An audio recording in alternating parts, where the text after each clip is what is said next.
5:34. I'll go ahead and call the meeting to order. Harry, do you have a packet for me? Yes, it should, I think Duncan's looking at it right now. Oh, okay. Sharing, I also have it displayed on the screen here as well. I can zoom in. Okay, so Everett County Historic Preservation Board review. I'll call the roll for attendance. Duncan Campbell. Susan Snyder Salmon. Yes. Polly Sturgeon. Here. Don Hall. Debbie Reed. Here. Doug Wilson. Devin Blankenship. Here. Don Maxwell. Here.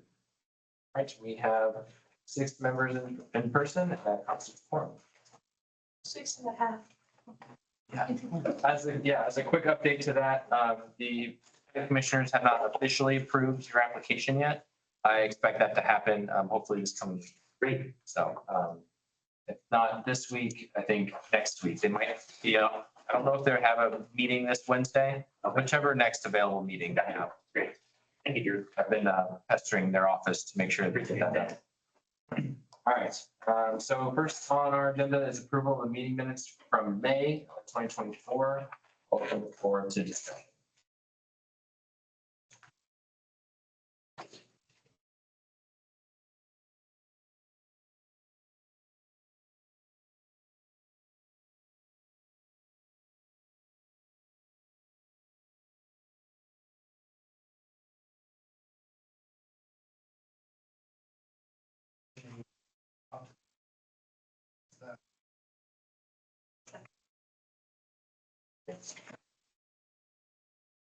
There's a motion. Second. To adopt the meeting minutes for May 2024. I'll call a roll. Susan Snyder Salmon. I haven't read them yet, so I will abstain. Polly Sturgeon. Yes. Debbie Reed. Yes. Devin Blankenship. Yes. Don Maxwell. Yes. Doug Campbell. Yes. Okay, motion carries 5-0 to 1. All right, next on our agenda is the response from Ashley Thomas of IDNR DHPA regarding updates made to SHARD. That's on page 12 of the packet.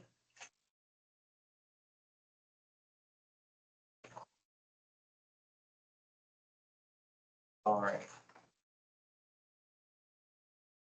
So if you remember from a previous meeting regarding the CLG report for the reporting year of 2023, one of their findings from the state office was that we should engage with updating SHARD resources.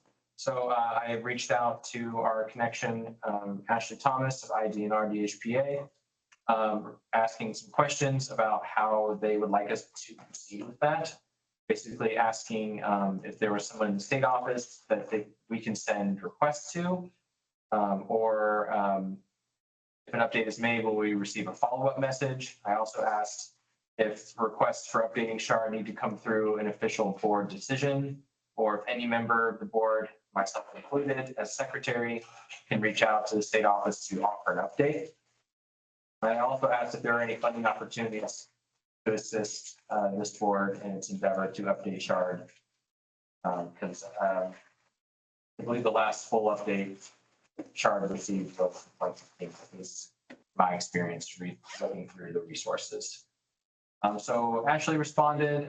She said, let's see here, I'm reading this email again. Anyone can email the updated information to our office. If there are several properties to be updated, please include them all in a single email and provide the address along with the IHSSI/county survey site number. We're particularly interested in properties that have been demolished or significantly altered to the point where their eligibility would change. And she, I believe, also copied Danielle, which is from the DNR office as well. She said at this time, there's not funding available for survey updates, but it is possible. It is a possibility that they're looking into if any part in the future, they'll make an official announcement. But it's going to be likely several years at the earliest before anything is possible due to budget and logistical considerations. So So anybody can add things and they definitely want to know if the property's been changed. If it's already listed. Yep. Does anybody else find it a little disturbing that our hands were slapped for not doing something that is so casually discussed?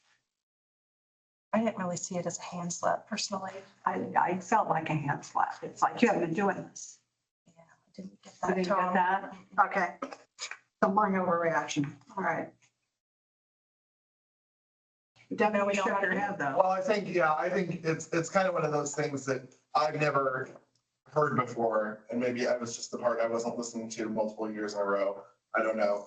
I've never heard before, how easy it would be to add or how easy it would be to subtract, especially when there's this whole song and dance about how detailed and expensive the survey is. Mhm. So I think that's sort of where my disconnect is on that one, is I would have never imagined it to be such an easy process, both directions for adding and subtracting. So I agree with that. if you're referring to like their feedback on our annual report or our biannual report or whatever, I think that is true, where it's like, oh, well, had we known that, we would have been doing that the whole time. And it is sort of like, well, now that we know, and we can focus on it, but I've never heard it as a point of focus prior to that. I don't know if you recall any time before where it came up, but I mean, all I've known about it is I've always thought it was possible to make additions to Shard. But there's still a review, I believe, at the DNR of whatever information you send in. yeah, so it's not even automatic then at that point. It's just, it gives. I don't believe so. I believe they have, which is reasonable. Yeah, They yeah. have a process to do that. And I have known that what the policy was established for them to show that they're making their best effort to make sure that properties that are now no longer in existence are eliminated from the list. Yeah, So it's not always been to encourage additive activities. so it really does become one of those, like, if all you have is a hammer, everything's a nail sort of thing. Yeah, okay. But, okay, so next codicil like us is, okay, so no, we're not taking any updates, but all of these processes and reviews and every county in terms of planning, if it's in Shard, a little flag goes up. If it's not in Shard, no little flag goes up. So if we're not adding anything, there's no flags going up. Mhm.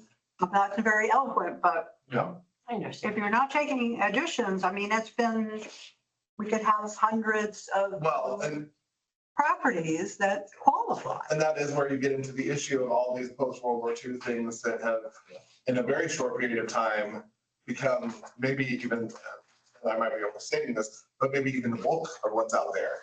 That it's like, well, yeah, I can list, 17 Gothic revival farmhouses, but I can't even start to list a ranch house. Like, it's like, well, that's a huge list. And so, yeah, I think the fact that the last full survey was 2015, which is now almost 10 years ago. And we know that was flawed. Yeah, and that's a huge break between 1965 and 1975 when it comes to development in Bloomington specifically. So I'd like to recommend that we put this on the work plan for 2025. I think we've got enough to keep us busy for the next few months, but I think maybe when we can knock off the CDO and then add Shard in its place.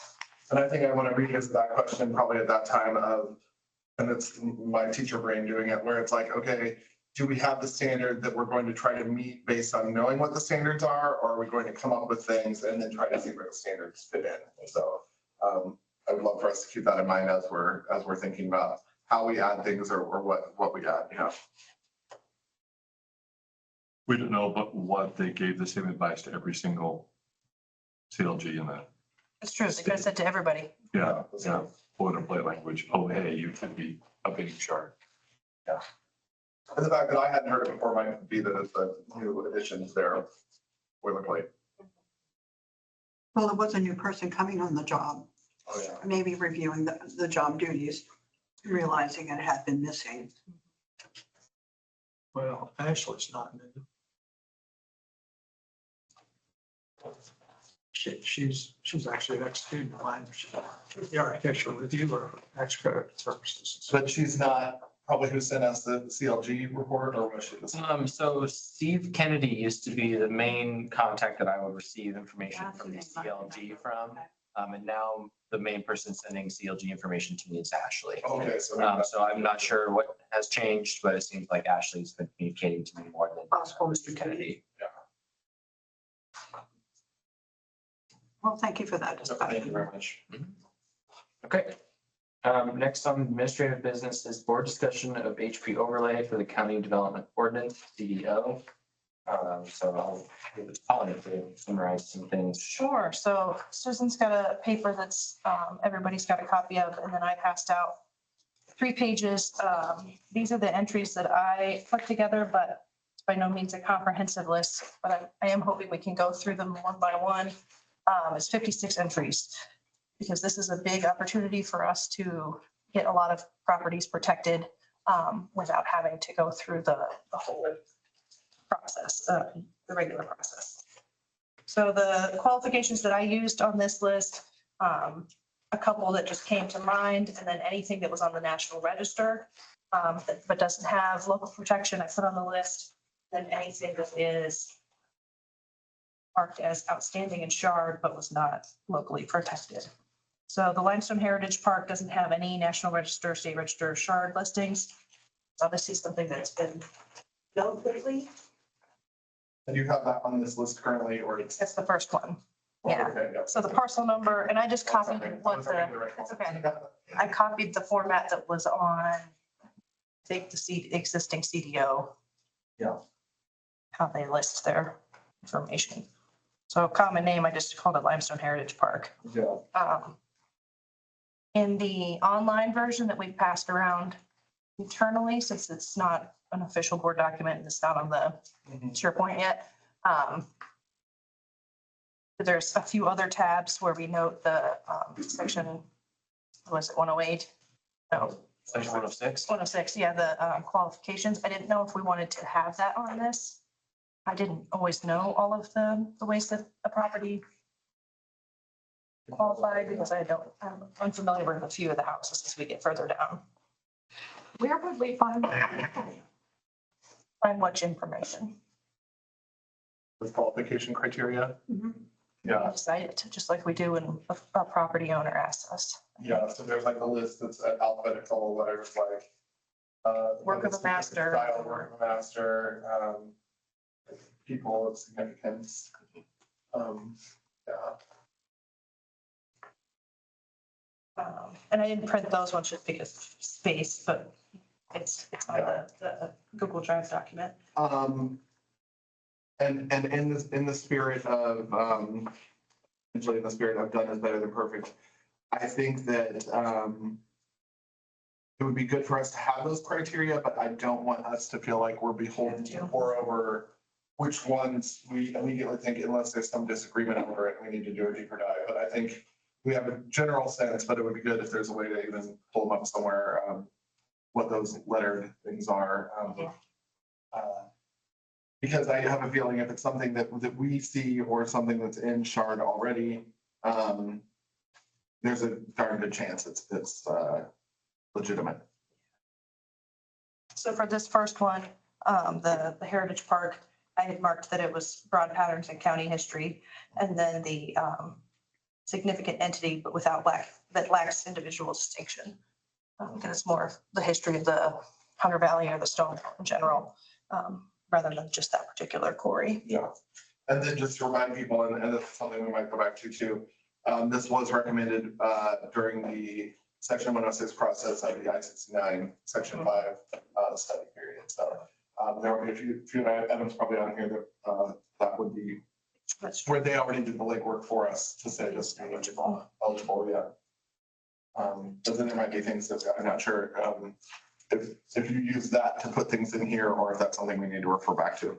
I didn't put that in. The Millicent House is another one. It's obviously on the National Register, but no local protection, which if you look at, we discussed last week or last month that it was for sale. On the listing, the realtor says there's no local protection, so you can add on that master bathroom. So they're using it as a selling Is point. that what it said? Yes, it does. Oh. Um, Oh, my goodness. which I'll just put that out there without comment. So I think it does need local protection. Oh, dear. Yeah. And then I think one of the things that came up in our non-quorum gathering was perhaps having a demystification document for what historic preservation is and what it isn't. Because we're not going to say, oh, you can't add on a master bathroom. That's not something we're ever going to just make a blanket statement about. But we will say, like, you probably can't put like a frosted glass Swedish nightclub in front of the house or, you know, something like that. Like, you know, and I think people just think like, oh, you're going to control what kind of blinds I have in my windows. And it's like, no, we're not going to do that. So I think at some point, putting together a document that's either a commonly asked questions or even a letter that we can send to property owners that demystify what that is and what that isn't. Isn't there a list of criteria in the ordinance? Local ordinance? There is, yes. And then that's in the property owner letter we sent to the already designated. Drew, I remember you saying that if this gets approved, the property owners will get a letter saying that we're wanting them to have HP overlay. So I imagine there'd be some comment after that. Yep. I think how this would proceed is it would proceed as a recommendation to the plan commission and they would review that as well in the public hearings and forums. We would update the map. And property owners would be able to check to see what changes have been made on that map. And if they had concerns or questions about the new showing of being designated, they could contact us and leave a feedback survey, which then could be re-reviewed again at a later date by the plan commission and county commissioners eventually. Because as goes with all other zoning on the CDO map, is if someone doesn't like how the CDO is proposing their transition, they leave a feedback survey. And then that gets reviewed by the plan commission, and then they weigh all those options and say either, yes, we want to abide by this comment and switch them, or we want to keep it what the CDO is proposing. And thinking about some of our people who have designated before at different levels and their concerns, just to review, we are able to designate a portion of a parcel of land with the overlay and not necessarily the entire parcel, correct? Yes, I think that's in the ordinance here. Criteria. Which we'll get into when we get to the stone walls. Yeah, exactly. Board shall also classify and designate on the map all buildings and structures within each district.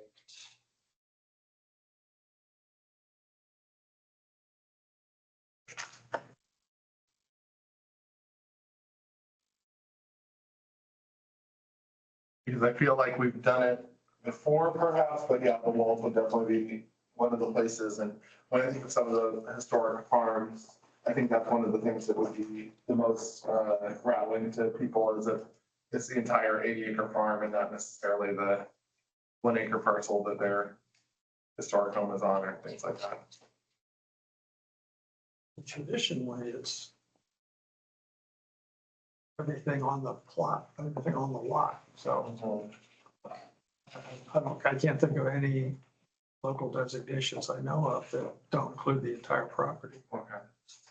There's at least one that I'm aware of, that's the Friendship Bridge out towards the lake. And that is a large parcel of land that's owned or operated by the Forest Service, I believe.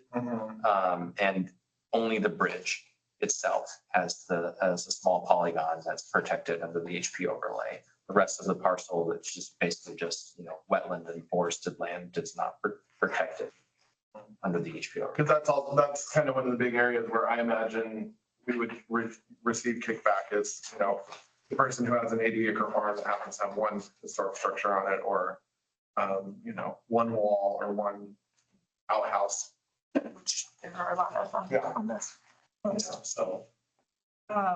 Yeah, I'm uncomfortable with that assumption because all kinds of pitfalls you get into if you don't have jurisdiction over the entire property. Yeah.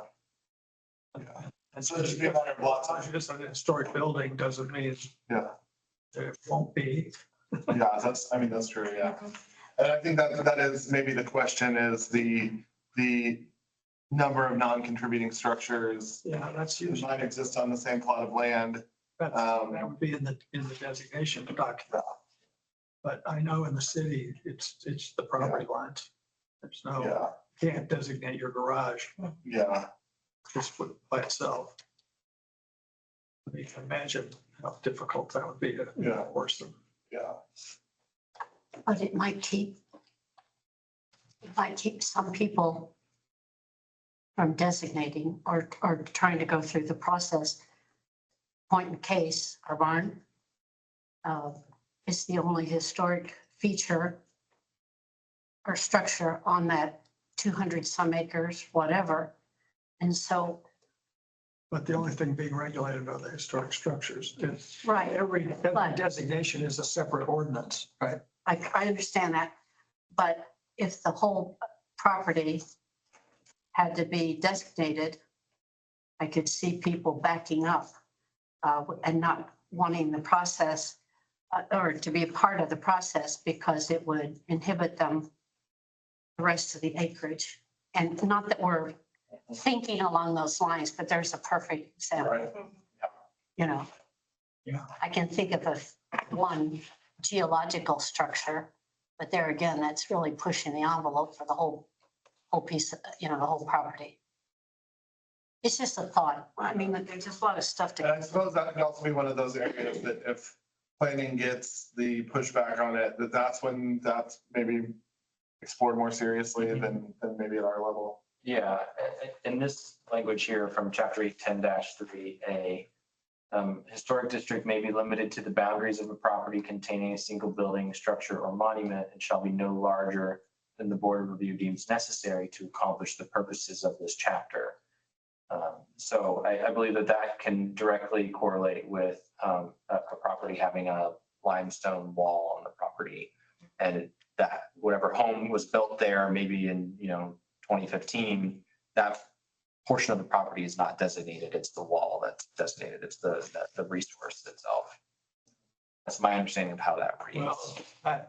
that's not a correct reading of that paragraph. A historic district that's to clarify that a historic district can either be a single dwelling or, a number of dwellings. So, So so property is the entire parcel, is what you're saying, yeah. and I totally get what you're saying about that, and that's why designating rural properties is so complicated. And particularly when you start selecting out things like barns and walls and so on, but the context of the location of those buildings is just as important as anything else. And I so understand. you can't designate a table in a room. Yeah, I understand. You know, I and totally, yeah, there's pushback and people don't want to go for it, but that, that's always been the case. it's just, I totally agree with you. I understand your point. It's just, I know how a lot of people might view this. And I do think, to your point, call it demystification, call it disconnect. We can sit here and everybody knows, I think, where my heart is on historic preservation and all that. But there are a lot of people out there that are scared to death of it, and especially local. They do not want that local designation. They'll take national, but they do not want to, they feel like they're just going to be. Well, that's where the regulation is. Pardon? The regulation only exists in the local I designation. know, That's what I they're know, objecting I to. know. And that's a totally legitimate I know. thing. I'm not arguing with it. I'm just No, saying, you know what? when you do designate, if you start, I mean, there are procedures for things like stone walls, which are multiple property listings. And there are other ways to designate things. And it may not be reasonable to designate all the stone walls in the county under local ordinance because of that issue, Yeah, okay. because you'd have to include the properties that those stones are on, those Yeah. walls are on. But you might be able to do multiple property listing or a national listing that recognizes their significance. And you would probably save a significant amount of them based on that. But it's, based on my familiarity with the federal regulations and the state regulations and the local regulations, I can't think of an example of a property being where just the house was designated and the setting and the trees and the fences and all that were exempted. That's just not, it just doesn't ever happen. I understand your point. Yep. Okay, the next, I'm just gonna kind of breeze through. The next four are also all on the National Register. Two are also listed on Shard. So that's just, again, getting everything that's on National Register, but not locally or even state protected. The Tatum Farm is down towards Sanders. There's the Carter Randall Parker House. That one's outstanding in Shard. The Mayfield House and the Mitchell House, which is notable.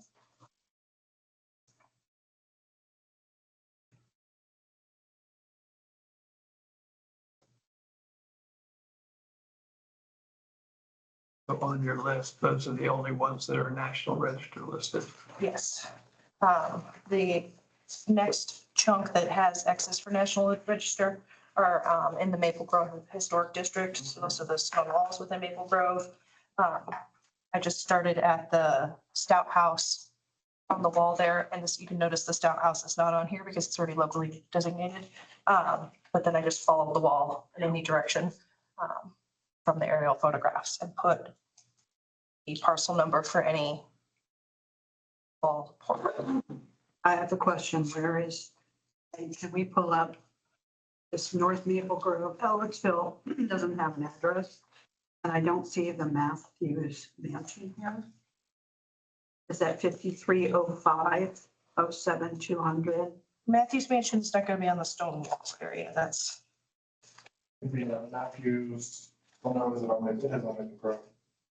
It's section 18 that has the most of the good walls, and I'd like to just make sure that we have the walls that aren't visible. yeah, I definitely want your clarification because you looked at these a lot. There's two sections, both in the Maple Grove area, and I just did it kind of by number because I didn't know what else to call it. Just Maple Grove, section 1, 2, 3. That first one, that's the Ellisville address, that's the church cemetery. Okay. That one's not connected to the rest of them. Which church? The old Maple Grove Christian Church. That one. There's a stone wall around the cemetery there. I don't think that address is Ellisville. That's what it showed on here.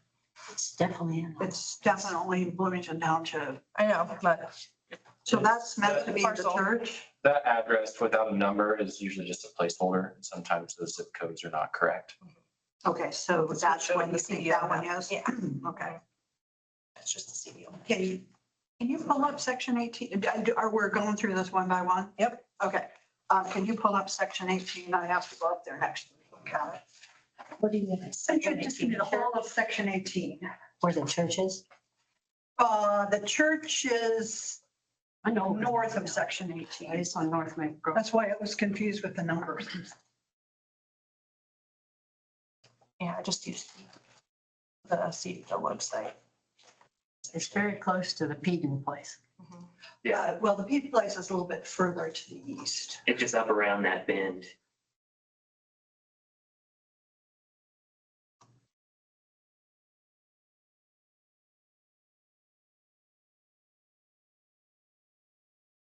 That's okay. Just go ahead and pull that puppy down.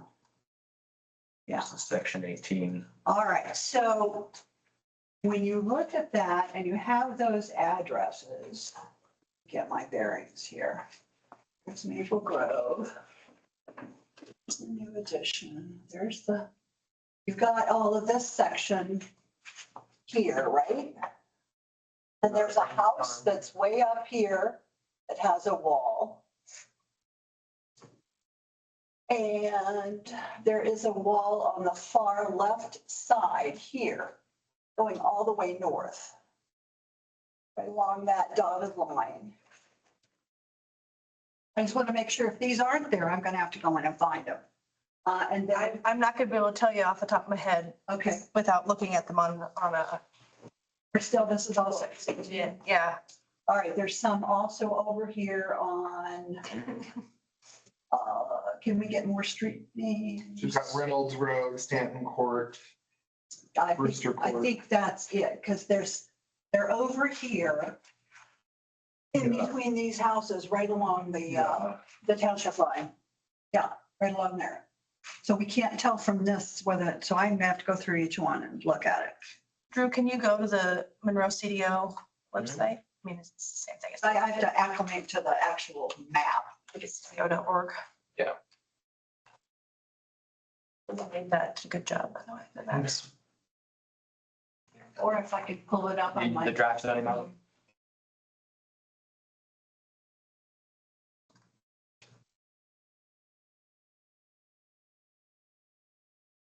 Wonder what the most efficient way to do this is.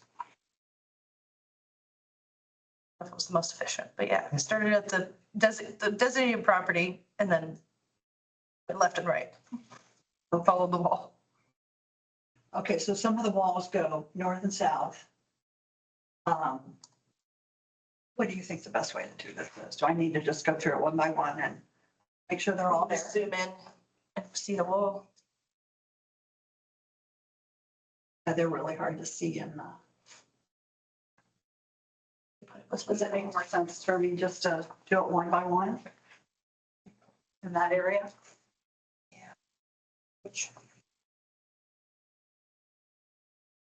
And I don't see the Matthews wall address in here at all then. Would like Google Street View help you just as far as recognizing the property? Well, I know where they are when I look at the map, and I know section 18 is basically the whole thing, the whole surround is. I did go north of the church and then south. There, like I said, there's a 20-foot section at the corner of Maple Grove and Maple Grove. And I can't tell which one that is. Yeah, so that's the old one-room schoolhouse property there. You're talking about the southwest corner of Maple Grove. Maple Grove. Yeah, the one where the tree fell last fall. And then there's a house off to the east that has a fence all the way around it.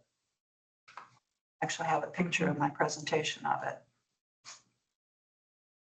So I think what I need to do is just go through and make sure, Yeah, you've got this pull up the document. map and say, okay, this one. But it looks like we do need to add Mather's, not Mather, Matthews, unless you think it's on here. The Matthews Mansion is not on here. That's good. And then there's some walls at, we get to count Ellisville, right? Proper? If it's an Ellisville address, just not if it's city of Ellisville jurisdiction. So What you can't go about by the address. park? Do you know the park that's right there on No, Hart, just off Hart Street?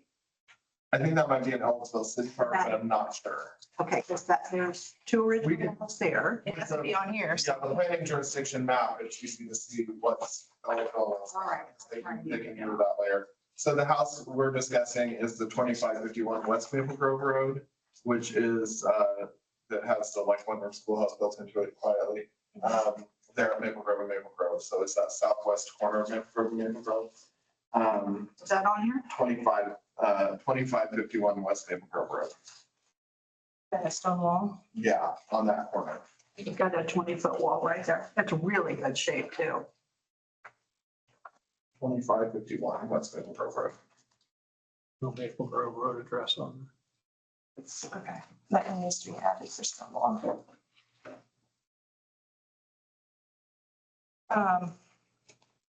The two, back there is 4593 North Maple Grove. 4593? Well, that's the only Maple Grove. No, I take that back twice. There's 3 Maple Grove Road, 4 Maple Grove Road address. from the one that's marked as Ellisville, first down, the North Maple Grove, that's the church, all the way up to the Oak Street address. That's all the Maple Grove area. It's just those are the addresses listed on the parcel. On section 18, but there's also that. I'm still confused about what that section 5 gets in when it's at the church. That can't be the church. I missed. The church has, and on that parcel, it's saying an Ellisville address, but I'm gonna go through on that one. Is it parcel 05? The one I'm looking at is, 05? yeah, 0507 200 yeah. Okay. The third digit group is the section number for reference. But Well, I just didn't realize that it was a totally different section than 18. There is a public roadway 2 times that have sections of wall, Drew. I don't know how the county's gonna do that. It doesn't have a parcel number, but I put the intersection. okay, see that there. So we need to find out if the walls on Hart Street and at the park right there at the corner of Hart Street and 37, if that's in the city. Street 46, yeah. Sounds like it, from what you're saying, Devin, it may be in the city. And maybe, yeah, so basically, we can't go off of town name and an address, like all my neighbors have passport addresses and stuff, on the other side of the highway. But we have to go by the planning jurisdiction map, so. So how do I get to the planning jurisdiction? So what layer is that, Drew, that needs to be added, or what part of the description? If you're on Elevate, your layer that you're turning off and on is called county zoning. And once you turn it on, if anything becomes colored, that means it's within county jurisdiction. I think maybe it's I think it is maybe Campbell's Park, Susan. Boy, I don't know. The owner is the town of Ellisville. Now, as you know, as a Lake Lemon resident, the owner of the site is not necessarily the planning jurisdiction that something is in. Let's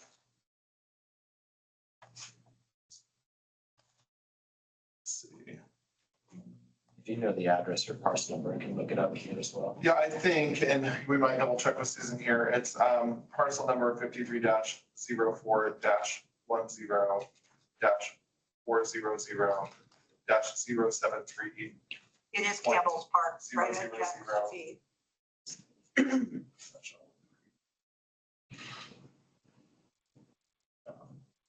So that's where the stone wall is, Susan, in that green squiggles. It's slightly north of Hart Street, right there downtown. So that's Oh, so maybe it's something across is it across the highway? green. Green is county or not? Green is county. Anything that's colored parcel wise, color parcel, means it's county jurisdiction. Everything that's, So where's Hart Street? our street's right That here. green curve going that way. So on the right side or east side of Hart Street Road in this section, that's all jurisdiction for Ellisville. And what's in that cream section? Cream section up here, this is also county. Okay, I think the part qualifies. I'll double check it. Okay. And yet, how do I, an address I could get by clicking, right clicking? It looks like some of these parcels, looks like 4595 North Hart Street Road will get you to that area. Yeah, the old stagecoach stop has a whole wall there, and then the park is just north. You know, just take the curve there to the park. Right along there. Now we're on North Campbell Park Road. Yes. And that, Yeah, there's a wall. there's the, On the- yeah, Okay, so what's there's several remnants of the walls right there. What's that address? I don't See know. that it all right here, this wall, Oh, I just see. that parcel. And they've reused a lot of the rock within the park, but that part is falling down original. So this parcel particularly is Ellisville's jurisdiction. Okay, so, but we don't Any know, go into that green chunk of it? we'll say there is, it's gotta be some. Possibly. I think so, I might see a 90-degree. Okay, angle there. Yeah, because it goes, Says two goes halfway up that slope there.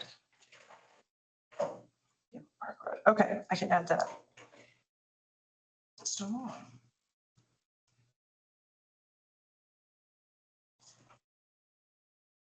Okay, 2 others that are Ellisville, but not city of Ellisville, along Oak Street.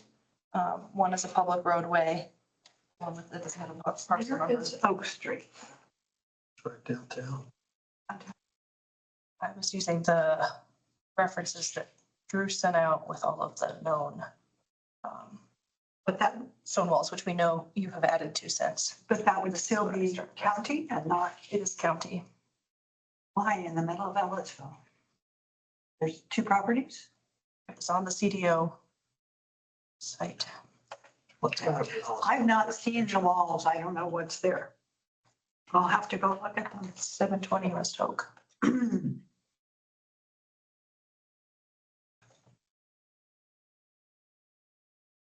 Yeah, it looks like these two are kind of out still. Really? They were on the CDO one. That's strange. That's strange.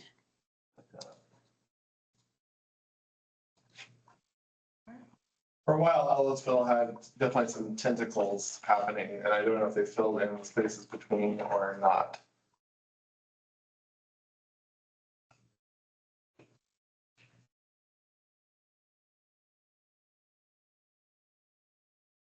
Or I just missed it. Okay, It doesn't need that historic fire pit. so those two are on. Hands off. All righty. That's a bummer.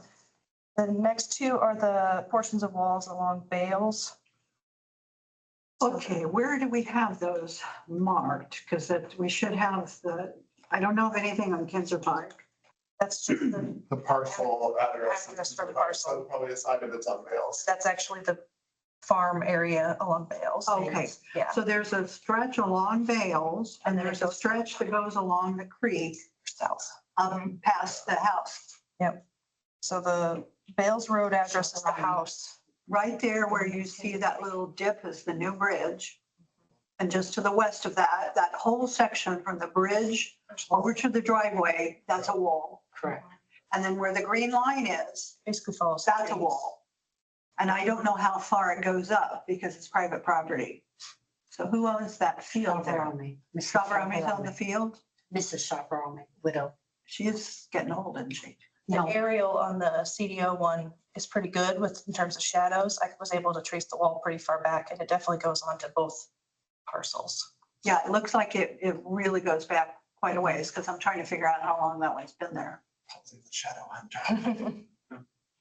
I might give her a call I was gonna think I'd write a letter. and Studio explain respond to to parcel her, numbers. uh, Actually haven't. that you just want to see the Yeah, wall. just try 715 West Bales. And you know her? I know of her, but do I know her I don't know, personally? maybe parcel numbers. I was gonna name How do you respond to that?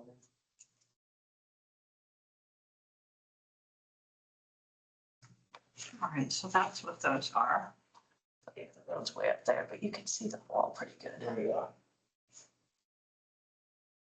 From the bridge And then it to goes the old south. what's called Business 37. That's the part that I've been crying about for the last couple of years that went down for cladding. Goes way back. Yeah. Oh, I noticed none of the cemeteries with walls are on here. I didn't have them. There's about 10 of them. Okay, Okay. well, we got to add them quickly because it's due tomorrow. It's not happening on.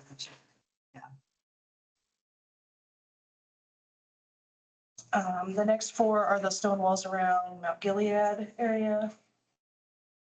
Can you pull that up, Drew, so I can see? 21, 24. What's that? 25, 100, 10, and 11, 14, and 9.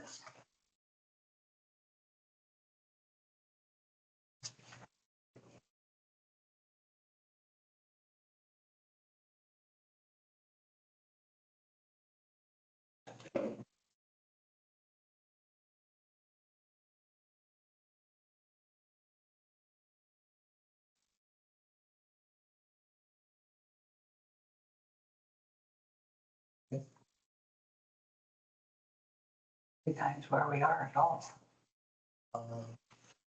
That's where 45 is going north. So you get that little curve there. Is that the church? Well, no. Yeah, is that the church there in the corner? That is, yeah. Okay, so. That's a cemetery right there. Yeah, the cemetery, So what section is that? section 25. And then we've got 10, 11, 14, and 9. That would be that, would that encompass the whole center of the screen as we're seeing it? Because it goes all the way around, except on the north side. Nothing on Yeah, it it. looks like those are multiple parcels there, so that's one parcel. Okay. Yeah. And it goes all the way across the front and then along the Yeah, railroad and then track. there's another parcel to the right that would be, Okay, looks like we got that one the, is county road, other parcels. There's no red, county road ones, it's just 4 parcels here. okay, looks like we got it all. All right. The one around Fairfax Road, there's 3 parcels. And that's gonna be Speedway. That includes the Walnut Street Pike, correct? Yes. That's Fairfax Road, Walnut Street, Pike. That would be the Speedway area. Now, do we have, do you have the,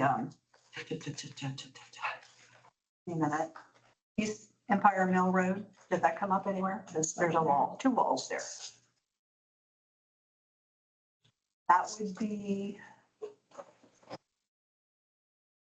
Don't see that on here. okay, go, Unless it's a property that has a different. Drew, stay with me. Go east. No, go west. Underneath, yeah. Go west. We'll pick up the balls in Church Lane. Now we want to go south on Old 37. So I think you have to go west just a bit more.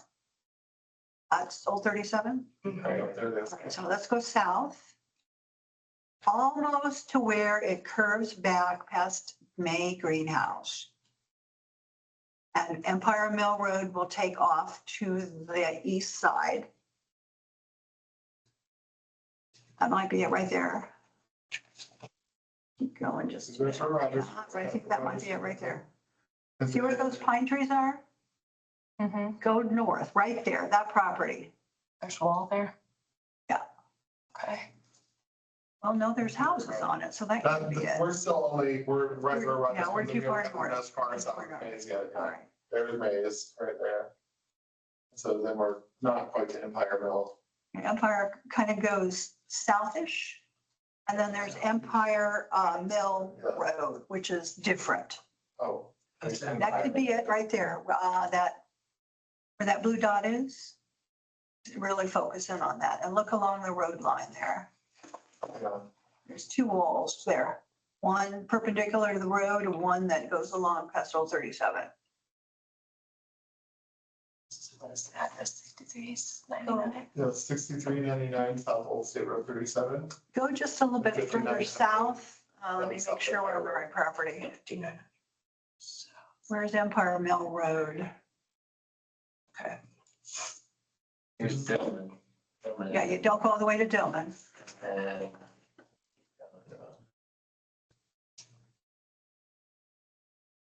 Let me pull it up. I'm sorry. Oh, you're fine. A very tired day here. But while everyone's trying to find that, Empire, no. Bethel Lane, church, the cemetery. And none of the cemeteries are on there. Okay, before, but I didn't see anything. And before we go really south.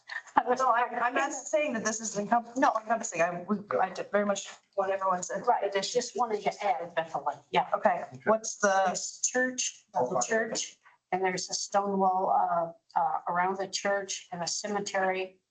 I'll pull that one up. And It is right at Is the it corner of Hinkle Headley Road? Road. is it Hinkle Road from Griffey that Yeah, Hinkle, that part, yeah. intersects with Bethel Lane Yeah. when you're looking it up? Yeah, it's right at Bethel Lane and it's right at the juncture of the 2 roads. And then And that's, farther east on Bethel Lane, farther east, as you're going toward the recycling area and the IGA or what it's not IGA, that's store. There's another one. okay, okay, you're gonna have to show me where that is because I've never been able to find it. addresses or parcel numbers for those. It's really evident on Bethel Lane, but I'll be glad to come up with I've that. been back and forth on Bethel Lane dozens of times. I can't find anything. So I mean, So the church property is 5012 East Bethel Lane. There you go. And I don't know if it's fully encompasses all the stone wall there. I'll be able to trace it. Yeah, I have one. 5012, and it's on the side of the church, and I think around the Okay, cemetery. I know the teacher who lives there. cool. She reported to me that fateful day that they were putting.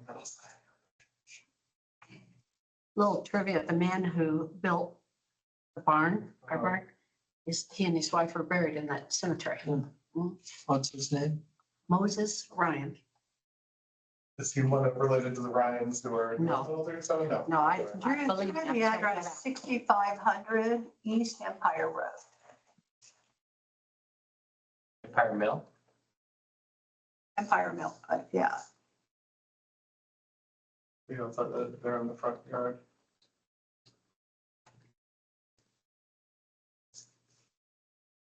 So here's Empire and East Empire Mill cutting. Yeah, Empire Mill Road is what Southern Indiana Scuba is on. And take that, right?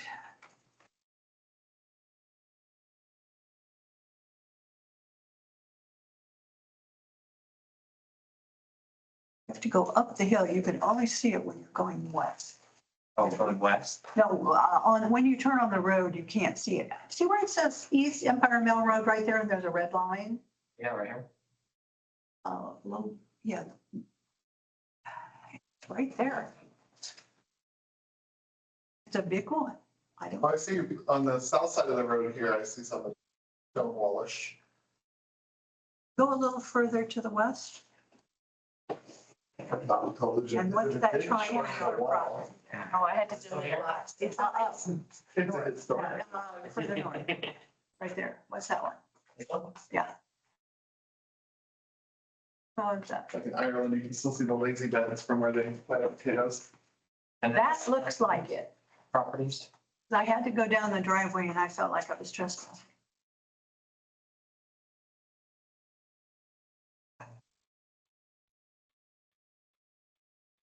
Not seeing it. That's right along Old 37. Yeah, you can't see the wall from 37 because of vegetation. So it's right in there. I know it is.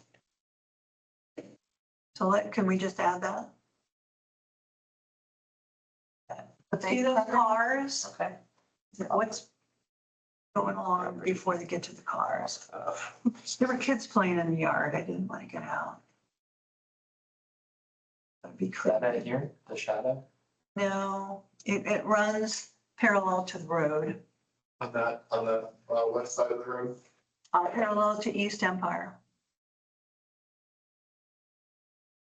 There's just all sorts of odd buildings around there.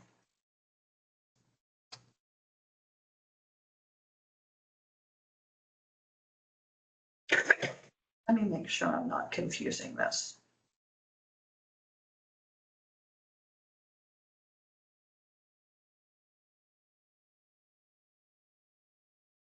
Oh, just move on. Let me see if I can figure it out.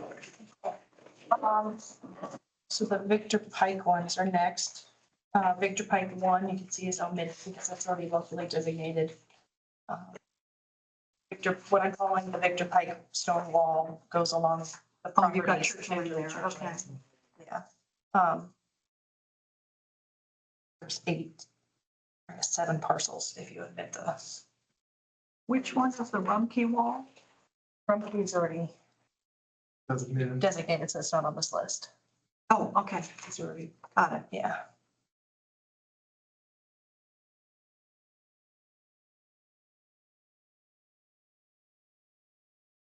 Then there was one on Production Drive. And Ketchum Road. Production Drive. We do 5220 South Production Drive.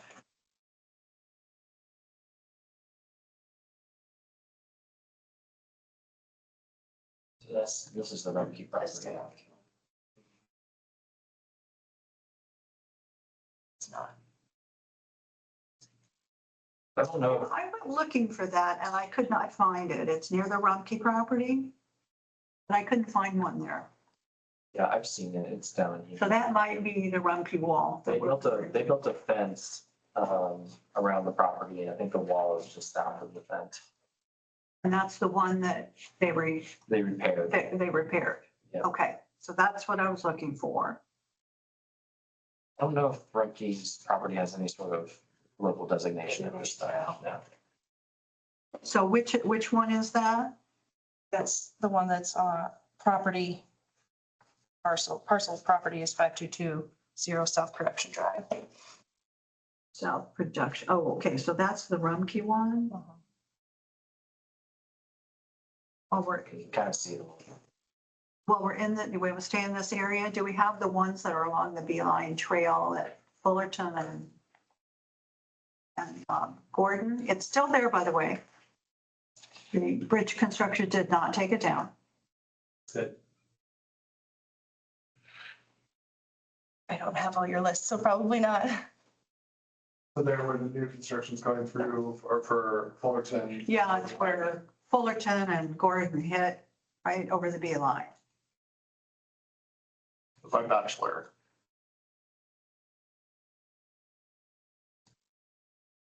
And then there's another two in that area that don't appear anywhere that I've found.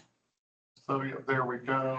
There's this one by Pins and then Susan, you know where. Yeah, you see that, Creek that- there. the line right in the middle there, where you see the creek, Yeah. it's right along there, right where you were. That's right, Drew, right there. Is that some of it But- to the west or the east? of the creek? Yeah, which parcel? is There's it? some there, there's remnants, but all the way to the east across that creek, that's where the visible wall is from the trail. There's about 10 feet of it right there.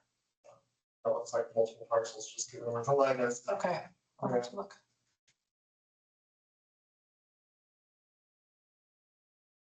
So it looks like it's right along, I figured it was, you know, Click somebody one of put it those along their parcels. parcel. I don't know why it's not that we click on it. Close to 401. No, that's the owner address. Oh, okay. South Hartford Road, yeah. You can also use the alternate parcel ID for a little bit quicker searches. A little bit shorter. Okay. Maybe the same place. As long as it needs to be close. then I Yeah. can- You're not, yeah.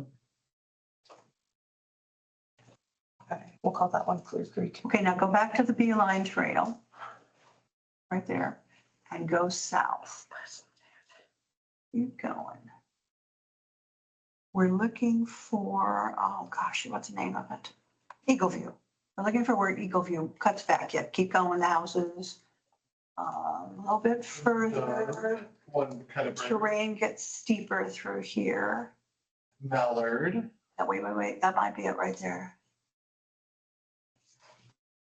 Are we seeing it? It'll come in from the east. It's Eagle View. Oh, I see. Is that something right there by the red line, that's going east-west? Is that it, Susan? And then it goes up the hill toward the house. That could, No, there's Eagle View right there, so that's okay, so that's probably it. Can you see the wall? a very perfect wall, so I'm wondering if it's, but that, I think that east-west section where you were before, Drew, is part of it. Yes, there's a bunch of wall remnants along that trail Yeah. in there. That's why I'm thinking that's when I was looking for Borland property. I think it's on this diagonal, Susan, that goes up towards the house. Well, if you're on the trail, which is probably at an angle, it goes right up the hill in a sort of a straight, it's a good 30-foot climb right there. It's a tough.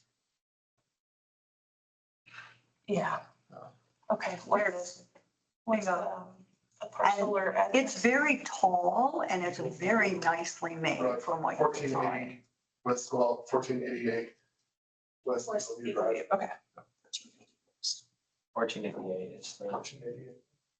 And there are, as Doug has said, there are remnants all along the trail, but I've documented them all. Okay.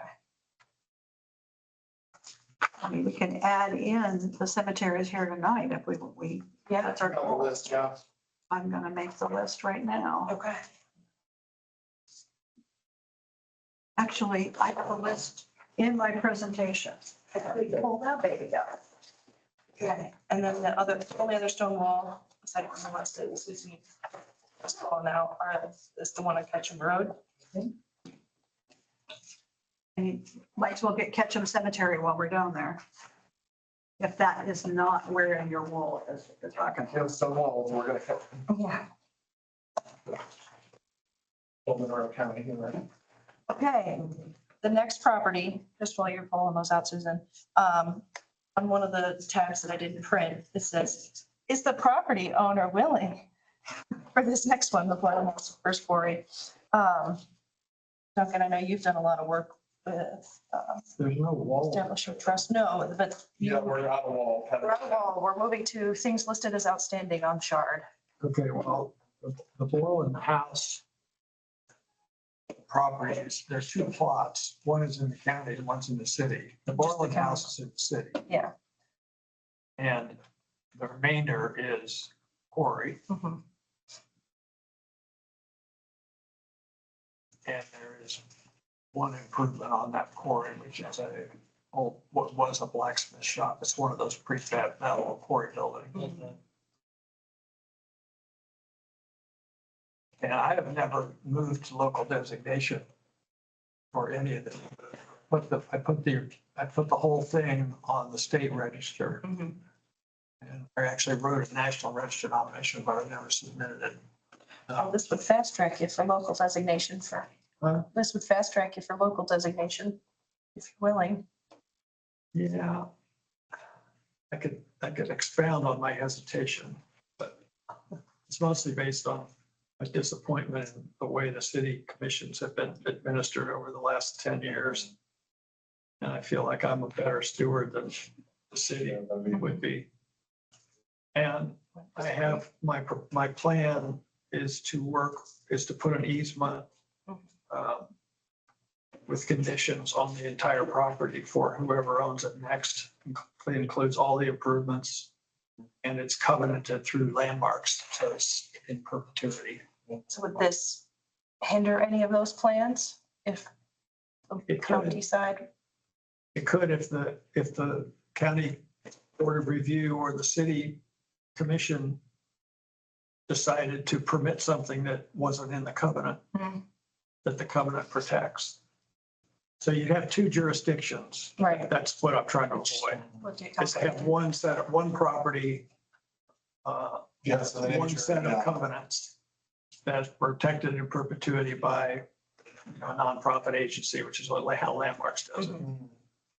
So I think that's better protection because I can write in whatever I want to be protected on the inside and outside of all those buildings. Yeah, So, and the local board just protects the outside. yeah. And I've sat enough on those commissions to see some pretty careless stewardship. So, plus it's so politically based that, I mean, it isn't day to day. But as mayors change and appointments change, and I just don't trust it. Yeah. So you're better served by the Indiana Landmarks covenant in the fact that you have both city and county property and the nature of what you want to protect is more extensive through. Yeah, and I've had lots of clients that I gave the same advice to, honestly, who came to me and said, should I do a local designation? Splitting it city and county designation. Okay, but the main reason is for the covenant coverage is that you can script your own protection. And like, I want to protect the inside of my house. It's all been restored. So I don't want people to be able to come in and take all the baseboards out and sell them to somebody, which is what happens a lot. So the outside could be protected and the inside could be gutted, you know? And you see these houses with all the staircases are gone. Oh, yeah, I've seen them. So that's why I'm doing it that way. And I have to pay them a fee to write the covenant. I mean, I write the covenant with them and then I have to pay them a fee to monitor them. It's called an easement. That they monitor it in perpetuity. And then the property's free and clear for anybody who wants to buy it, but the covenant travels with the deed forever. Yeah. Okay, So, well, And stip vendors on there, yes, that's in the Clerk Creeker. stip vendors already designated, so yes, it's not on this list. But we have the ones. Okay.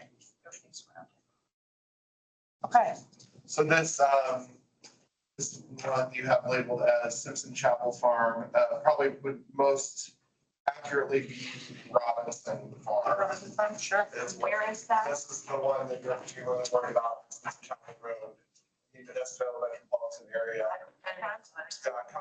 No, not a wall, we're out of walls. Oh, okay. Coming up the hill on Simpson Chapel, You were just called house in the Yeah, county just list, house. which was very descriptive, so I tried to put so yeah, there's it's the property, the house over to the right. It's an I house right there. in that picture, yeah. Right, yeah, that's right. So X crossing. that's the particular Yes, it's hard street. parcel. And then non-contributing new barn and stuff next to it. Because the county purchased land for the Simpson Chapel project, so they lost a barn over here, built a barn over there. Just other things. But that was one of those, and that's why I brought up the I-69 section 106. I think certain parts of this may be even more palatable to people if it was part of what I-69 section 106 reporting said. So when we're looking at things like those landscape districts, they're in there. This property was on there. I don't know of other ones that were specifically on there. But Okay, I can add that as a little X. yeah, because there might be, since we're now kind of on this side of all the I-69 stuff, and this is the first time the county has done a big thing like this, it kind of makes sense for that to be part of the reason why I think I'm holding in. Mhm. Okay, the ones that we're getting into are just listed as outstanding on Shard, but some of these I have not been by and I couldn't see a good Google had driven by it. The next one is the Grunwald House on Trailway Drive. I mean, that one's pretty spectacular if you like modern. Yeah. I don't know what it looks like now, though. Making notes for myself. I don't want to interrupt this flow, Yeah. this is a good flow, and I don't. The next one I just called Popcorn Roadhouse, 1350 West Popcorn. They couldn't get a good view of that. Oh, it's about that one that was pink and it's now kind of a orange sherbet color. No, it's the other one. Is that the one with the gingerbread? Oh, yeah, This one is further up. This one's the kind of, I think it's painted green, maybe. yeah, it's really beautiful. Did see this one actually on aerial, yeah, Mhm. so it's, Does that inherit? Yeah. And I'm not sure, is our one on Popcorn Road that was in the brochure, it was pink in the brochure, but it's now that, I guess, an orange sherbet color, closer into town if you go east. There's like a- Yes, it's closer to town on Yeah. the south side of the street. Yeah, so if you keep going east, there's gonna be a Gothic Revival house right in town, really close to the road. Almost there, almost there, almost there. Close. Right there. Yeah. You see, yeah. I don't know if that one's designated or not. I know we have it in the brochure, but it's, I think BRI might have covenants on it, but I don't think it's designated. and what's the address? yeah, you know, The town. that's. Let's see. A little bit further over. Yeah, there we go. The lighter. So it's 899 West Popcorn Road. And I can look and see if it's on Shard. Are you able to tell Drew if there's BRI covenants on something or that's just totally different? I'd have to pull the deed if it's on the deed, that's the only way. Or if it's recorded at the recorder's office, there might be something there. They'd be recorded. This a lane. BRI covenants are all I'll put recorded. green, can you tell? I thought that people are not necessarily seeing them when they purchase property. Things. It's pretty magnificent. Well, I know where the church is. I know they're there. we used to lobby the realty Sitting that's where the other. agencies to, make sure people are made aware of what's on the deeds. Because we've had people come back and say, well, nobody told me. One of my neighbors, her son was living in a house and his girlfriend was startled by an Indiana landmark person. Not here 500 times. I can't find it. And that's how they learned that they had a BI. The BRI sends out an annual letter too. So that cycle. They have their own monitoring. They try to stay in touch with ownership changes and stuff. Okay, 5883 East Lampkins Bridge.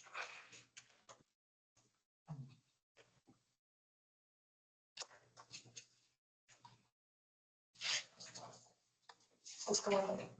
It's like funky black, like a black garage looking one. Yeah, okay. On the latest Google drive-by, it looked like they had replaced those two windows with garage doors. But I'm hoping that's not what I'm seeing.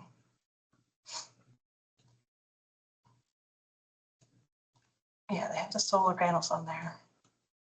So that, like facing the road, it looked like just two big garage doors.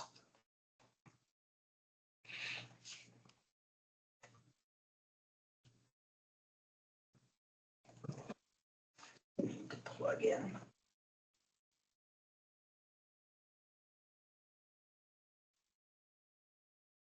Vivian can stream that. It's hard to say. Yeah,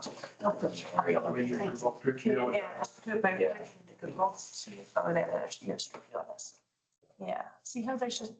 Garage doors? It's on that one side, but is the other side, those garage doors look, Okay, there's the windows, okay. yeah, so I it's. was concerned that they had replaced the windows with garage doors. That looks intact then from the chart assessment. Okay.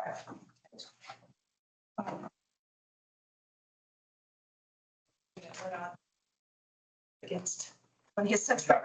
Exactly. We like everyone, yes. All equal opportunity for houses here. The Trailway House is next. Trailway Drive. It's 875.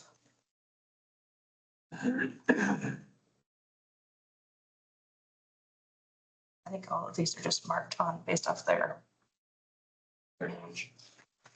Their age and their, characteristics of their style, not any significant persons that have lived there.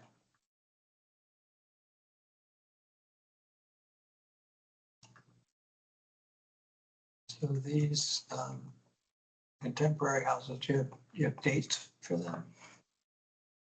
I don't, but I could look up a chart. There, yeah. I mean, So you found them in chart is where you initially found them, yes. Surprised we didn't have more outstanding insurance. You just took, you listed all the outstanding. Just the ones. outstandings. And I think what it is, because we only have this 2015 and earlier, that might be part of it. We have mid-century, we did it now. Maybe. If you on that one, the. I don't, I haven't. Again, sorry for. I think it looks. I mean, it's relatively simple, but it's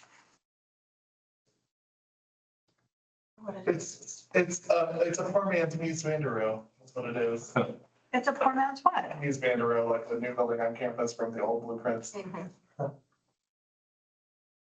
Just trying to get another.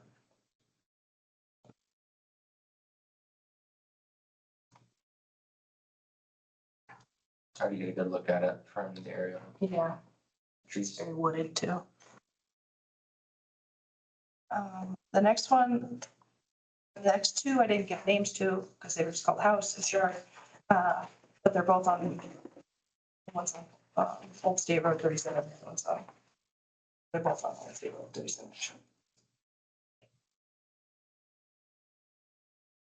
Is it this one? It's the 5720, 720. which looks like a whole plot of trees, but. This is the address that was given. Where are we? We're on North, it's Old State Road 37, so we're,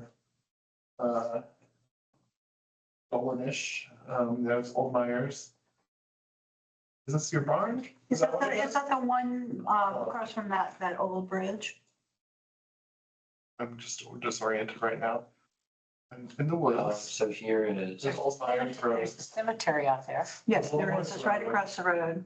So this is behind your house, but there's something in the woods or, This is the address that was on Shard.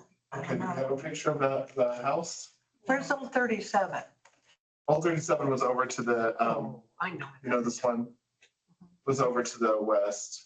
Okay, so stay on old 37. And then basically it's Yeah. between Old Myers Road and Bolton House. It is, it's on the east side, the cemetery's on the east side, the house is on the west side. And it's right across from that, there's a Shard listed bridge right there and abutment from the 30s. We're talking two different places Here we are, yeah. respectfully. I believe the house that it's listed here, you get down, you pass Old Myers Road. You go north on the Old State Road.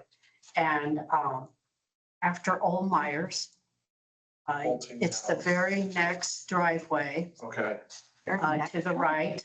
yes. And it goes up a very big steep hill. It's behind us. It's behind the old Jurgen place that a professor in Spia owns now. And I don't know who owns this now, but it was kind of like Okay, Paula. I think, Well, Coney. kind of like a Johnson, when it belonged to a professor years ago. But they don't own it now, like say he's been, I'm trying to think of their name. What would be? But it's been there.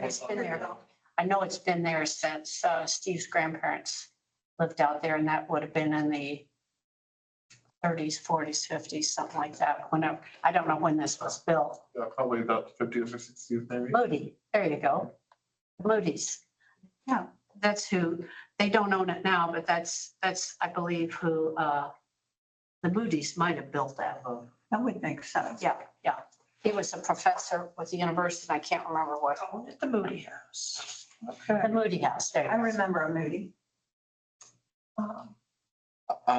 Yeah, that's, So we can put that Yeah, on I'm the sorry, I list. thought we were talking about the other house. Yeah. You're farther north. I know what house you talked about, and it is off to the, on the west side of the highway and back, and you're right. It is very, very interesting. It's a very. It's across from the cemetery. Yep, yep, you're yep. talking about Gothic Revival House that's out of 5 Fox Hollow? Yes.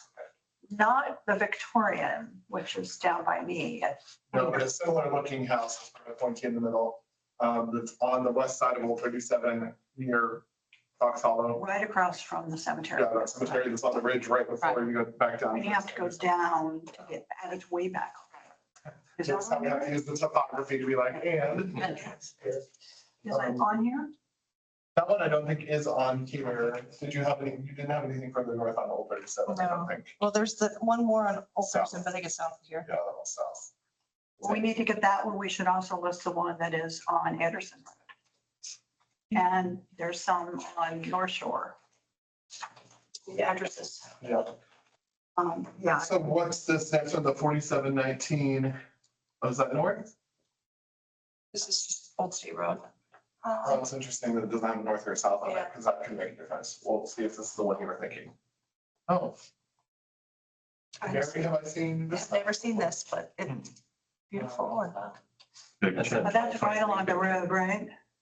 I don't think, Oh, that's Bill Gosser's house. okay. It's got a hidden room in it. It's got a Yeah. hidden room in it. It's really cool. It's off of the road a little. Yeah, it It's has hidden. stone gates. Yep, yep. And it's right across from the karst, Mhm. features Yeah. that were the marked. owners.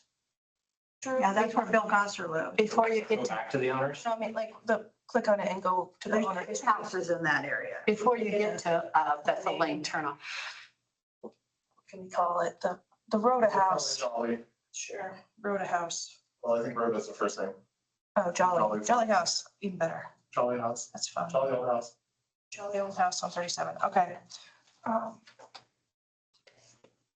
Yeah, that was So, cute. yeah, so 4719 North Old State Road 37, because there might be a 4719 South State Road. North is, wasn't on the parcel information, but I'll put it Yeah. on there anyway. Yeah, the parcel probably just haven't caught up with the county convention. Do we Okay. want to go north and get the next houses? Sure, if you want to add. Right, try around 7732, Old State Road 37. Drop a pin about where it So is, that's doing south, and you're talking north. north, So it might need to be north, north of Dolan. yeah, so it might be north Old State Road 27, so just keep on.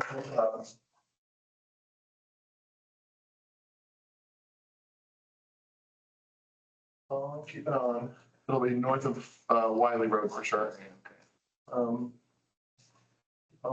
Keep on going. What'd you say, Susan, 7732? Yeah, So yeah, it'll be, Dunco Pass, that's where Sample comes in, that's so, Wiley, so keep going, that's me right yeah, there. keep going north. It's the farm pond, Sample will be next, keep going. Keep There's going, sample. Yeah, so. over the hill.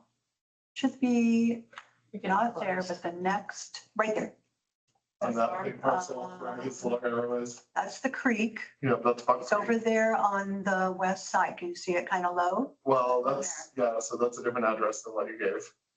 Oh, why, I'm just trying to drop a pin. So Okay. Yep. that's it. 7365. Sorry, I thought it was Gothic Revival. It's not. I see that. I didn't remember it being Gothic Revival. And the cemetery's on the other side. And the cemetery is gone. Now, there is a bridge there that's listed on Shard. We're not dealing with that, right? We can put anything we want. Because right there, right where the creek crosses is a 1930s Art Deco concrete bridge. Didn't realize we had such fancy things in the A area. deco bridge. Yes. What's listed on Shard is the only reason I knew that. And also the top of the world, That's what I was going to ask you. Does that that qualify? probably does qualify. And we Yeah, should, the rest it got up too. Yeah, Fox Hollow yeah, Fox Hollow, yeah. Up on, on the hill. Just up the hill from here. Yeah, I did some work on that house years ago. Did it? Cool. Fancy on that bridge. What's the bridge? You could do the Ryan. Bridge, if you were to put, Or parcel number or something. Drew, can you find a parcel number for where that bridge is? Is it on the same parcels? Yeah. You would probably say house and bridge. Yeah, that bridge is so huge, yeah. Yeah, the driveway to the house is right And there. if you keep going north, you'll get to the other house I'm talking about. So just past on that corner. Yeah, right there, Right there. that's 7440. Cool. It's quite a place. What's the style?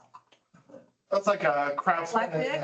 It's kind of craftsmanish. Yeah, I can, this really is kind of the back side of it, I feel. Yeah, it is. And so the front side is facing the top of the hill there. Yeah, the driveway comes up along. But yeah, it's incorporated into what was the summer camp there. yeah, summer camp, the wrestling coach had Right.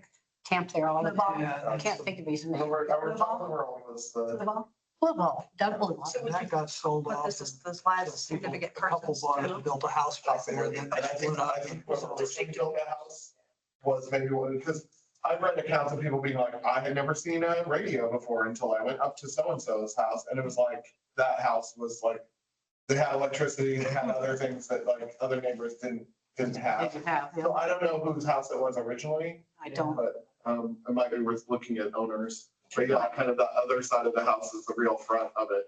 And so when you see the, Can you pull up, sorry, Nick, after you're done with this, through the owner's history? it's the back side right there. Very interesting house on the inside. I recall there being an accident of like the deck collapsing, like there were too many kids on the deck and something happened. Where like, I got injured, yeah. Top of the hill, you said? Well, it was for a while, something called Top of the World Camp, but that might have been just the short time that I knew somebody who lived. We could call it that. That's just a Yeah. common name. Yeah, I'd probably name the house after whoever built it if we could figure that out, but. Do you see an owner, Drew, that would be free, let's see, maybe, well, the fonts would be recent. Probably the Dolan book would tell us. Yeah, it would. Yeah, Yeah, I'll see if, and I'll just ask them. We can always add that information in. Maybe just call it the Fox Hollow House for now. Well, while we're here, let's go grab the cemetery that's off to our west. So just Um, on the east, you mean, across the highway? yeah, be on the east side of the highway. It's off to our west. Oh, you're thinking more of Fox Hollow? Yeah, there's one at the corner. Oh, you're not back. Yeah, Yeah, I think it's off of Wayport. Okay. So it's a little bit further south. Don't go north. Are you thinking the one that's in front of Worms Way?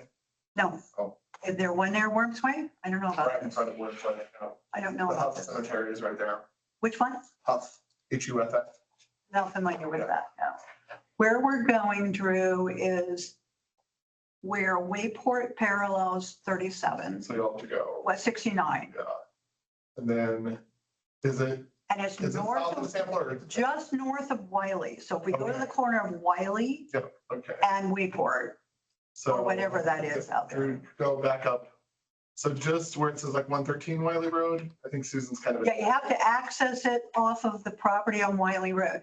There's a big property, pull it down just a bit, stay, You're at the Fields house right now. yeah, pull it down a bit. Yeah, No, we're gonna It's need going to down go, Showers. is where- we need to go north of Wiley. Sorry. Yeah, so there's a yellow house that used to be there. See, Go to the west of where's Wiley? Right there. All right. Yeah, Wiley's there. There's a big parcel that comes down and you can only access it off Wayport. Okay, is it, It's right in that area. okay, Who owns that one? that is the, I'm pretty sure that it's on that property. Wait, it's that one. Yeah, where you are. Ridge, that's it. so yeah, That's it. It's the Ridge Cemetery. And they own it. But you can't get there without coming up from Wiley because of access. So the Ridge yeah, let's- address would be the right address for the so cemetery. that one is 7300 North Wayport Road. I have not seen it. I've only seen pictures. Yeah, and it might be, it's like Sample Cemetery in the cemetery. No, Sample only has 2 headstones and that's on private property. Okay, No walls. no walls. And that's a wall. That's a stone wall type. That's a wall. That's a Okay. wall. Yeah. Sample Cemetery. And then we can head back to Anderson Road and pick up Victorian and a couple notable double pens. And we have Honey Creek in our system. That's on the National Register, is it? Yeah, but is it county designated Honey Creek? I don't know. 'Cause it's Honey Creek School. Yeah, it's a low Yeah, gap that was on our road. local. Yeah, it's a low gap road. Is it on our? Last I knew, the county schools owned it. Monroe County Schools. We send a letter to the county schools, so I feel like it's on the list. That part of it is, yeah. Does it go to Monroe County Community Schools? So they own the property. Here, pulling it up. List of parcels. Here's who we send the letters to. That'll be low gap. I think. Well, the owner address won't be low gap, the property address is low gap. If you can get like It's both on here. North Drive, there it is, yeah. Yeah. So yes, so it is on our county. They pretend it's 1920s. So are we ready to go down Anderson Road? Okay, so you know, Anderson up there by the, keep going, pull back over to Old 37. And then north. There's Anderson right there. And we're gonna take that all the way to the intersection, With Low Gap. Low Gap and North Shore. So look for the Y intersection there. It's 7 miles, so, 7 miles of scrolling. yeah. That'll be your memoir. And there are a couple cemeteries in there, but they don't have walls. It'll be like those days working for the county. Getting close. There we go. Well, there's bars. Blossom, yeah. Keep going. I was optimistic. There we go. All right, so right there to the west of the intersection, that house, one more over. And these are walls. No, this is a house.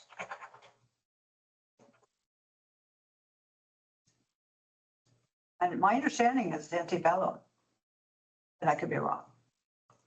We have a few, and this is like the one on Simpson Chapel. We have a few where there's an original structure that then they built the rest of the house around. Okay, So there's always a possibility that there's an older house inside that. I think that may be And what's that going may on be the here. case there.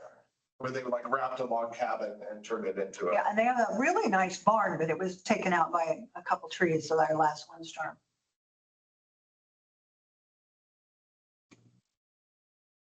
So is that one we want to know? This aerial imagery is 2024. Yeah.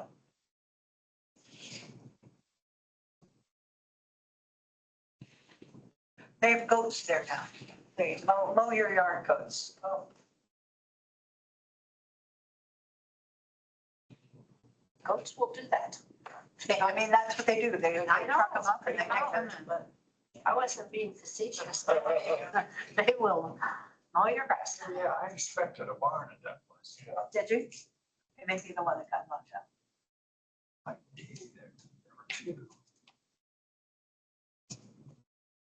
So off to the left of the house. That did get seriously damaged in the windstorm. We lost our boat dock. Lift. I think historic, yeah. Significant goats. Look, you can see some goats. Yeah, there's the goats. There's one cow. Tiny little cow. Well, I'm gonna call it the goat house. Even the owners are, who are the previous owners, Very elegant, thank you. probably Ruggles. Ruggles would be the name, yes. Okay. And then there's another one up north. We need to go Low Gap. And I imagine this is on, Barton Mineral Forest. Keep going. And the goat one didn't have wall. It was just the No house. walls. Keep going. We're going past the Black outlet now. Walls in Washington Township. Big curve. It's the other one on the cemetery We're gonna, road. it's gonna be on the west side of the road, right at the road, right there. You got it.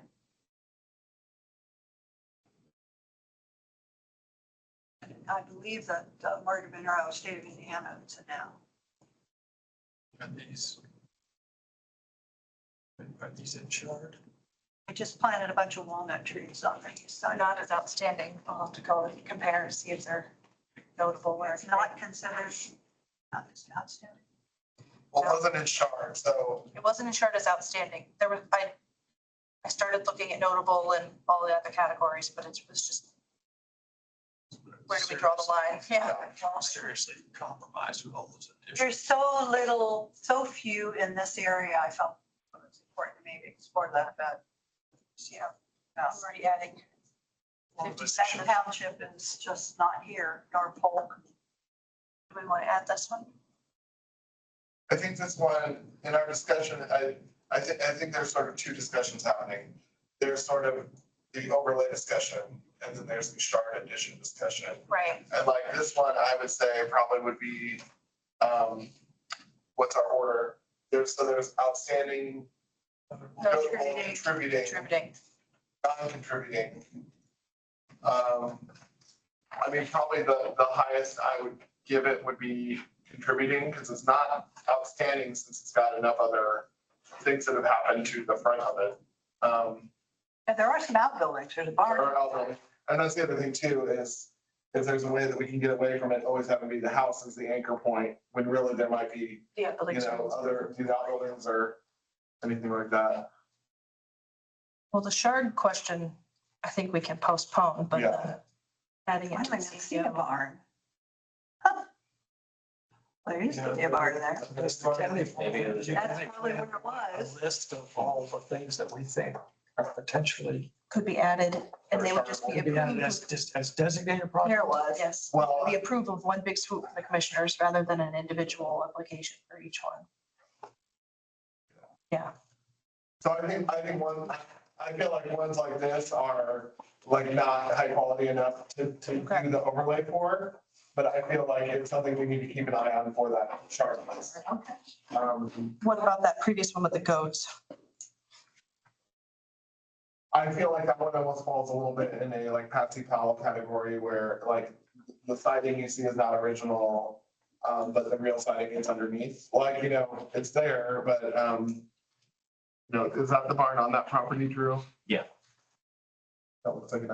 Yeah, there was also a very small barn right along the road, which we Yeah. recently took down. But But that was, Might just be, now, so to that discussion, I have two double pins that I believe are important. And then at least one in Unionville, if that's not on here. Yeah. Well, there's several in Unionville, actually. So can we just take a look and make sure? Yeah, So go back down Low Gap, and when you get to that three-way intersection, just keep going. is there an address you want to give Keep them? going south. Unionville, or is it on? It'll be the first house on the west side, right there. Other side, west side, that one. Otherwise, I think the No, request. that's not a house, that's a barn. Keep going, sorry, it's right. No. That's Rhonda's house, keep going. There we go, that's it. Kenny Edith Clark. That's a double pen. They have a big flower pot out front. A beautiful barn out back.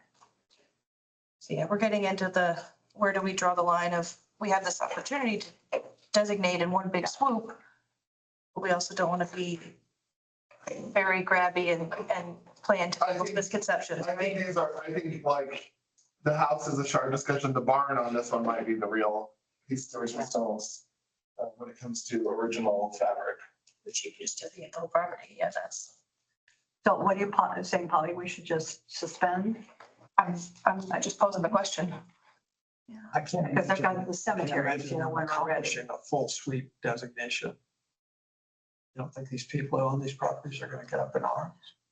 We don't know. We've never had someone say, no, I don't. mean, is this county planning proposing this? I'm sorry, I haven't been to the last few meetings. Yeah, so in general, with the CDO happening, Jack told me to inform the HP board that if they wanted to designate multiple properties at once, because the map is being updated, now would be a good time to pick out some properties that you've been wanting to proactively designate as part of the CDO update, instead of having to go through in a formal petition each one. So for example, we're doing that with different overlays as well. We're proposing an overlay for Lake Lemon for some protections along the shoreline, things like that. But again, like all of these are just, this part of just the draft. So the planning commission could read this and be like, we are not in the business of doing that, But then. as a point of, yes, as a point of communication, recently, Susan Brackney, who is working on the Sunset Hill designation, she sent out letters and put out signs recently in her neighborhood. And there has been some confusion among the neighbors that did not sign her petition and give their consent, because the way that the letter reads, the template letter is very vague. And what The district. and it gives parcel numbers instead of addresses, the letter. So some people are kind of concerned, like, I didn't sign it. I didn't want my property to be designated. I'm confused. There's, that to consider, that I'm already experiencing some property owners come in and be like, I don't want designated, even though I'm in the Sunset Hill neighborhood.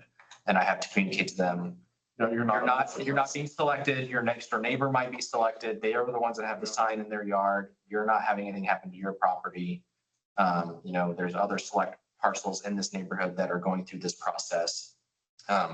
There's also been some communication and some confusion amongst neighbors where they do know someone that agreed to be consenting into Susan's petition, and they feel like they weren't under the full understanding of what was happening.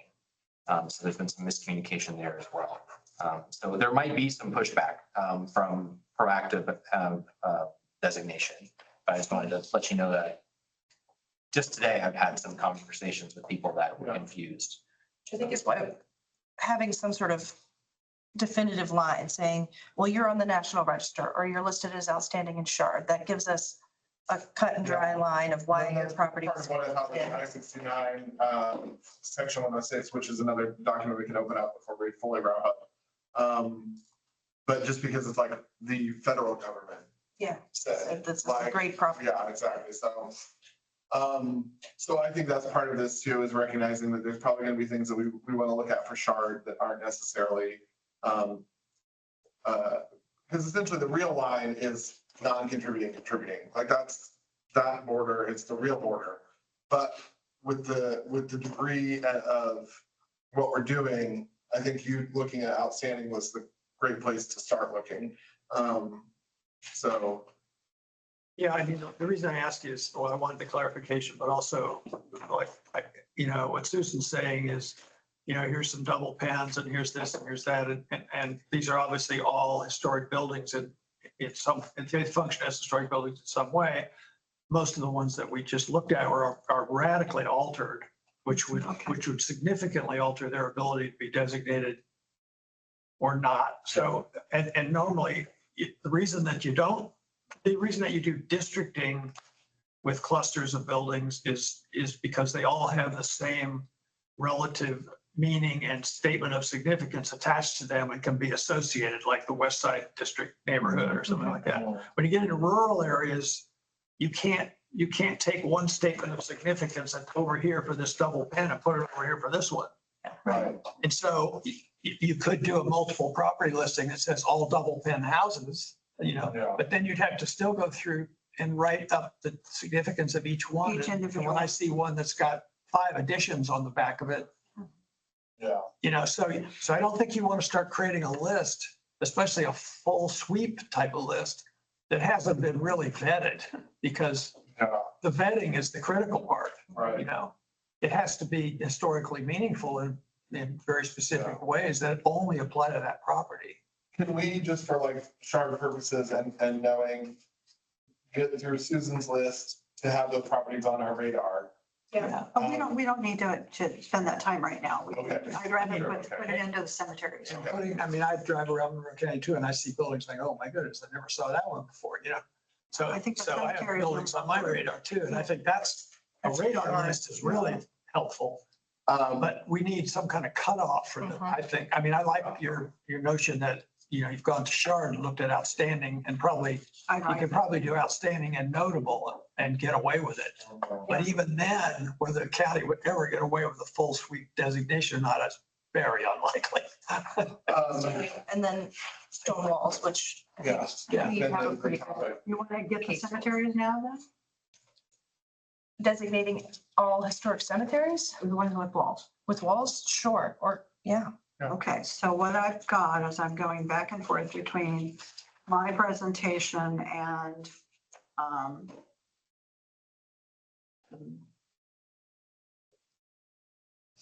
I thought this was mapping. I was trying to get addresses.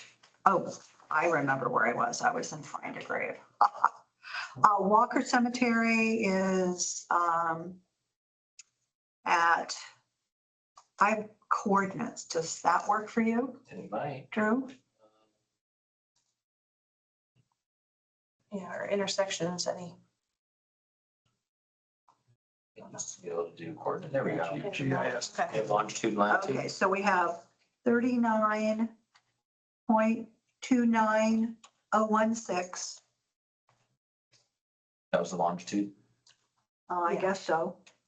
And then minus 86.62684. Actually, no, our longitude is the, I'm looking at these, there's no address here. our latitude is. That long. 86. It's backwards. 80, Yeah, because. minus 86.62684. Made this up.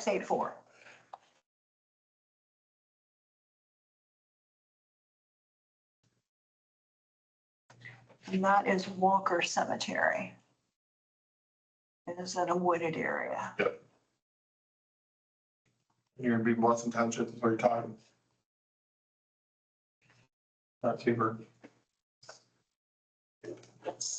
Too lost off. What are those roads that go past So it? there's Mount Tabor Road and then Alfred Lane. Okay, fine. Well, that's what's not on here, yeah. All that, I got that area. Yeah, I'm in Bee Blossom Township, there's 3.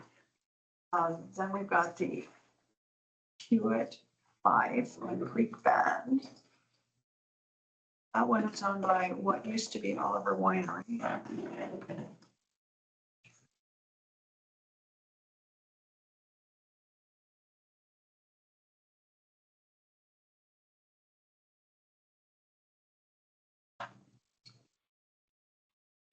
Search for Creek Bend here.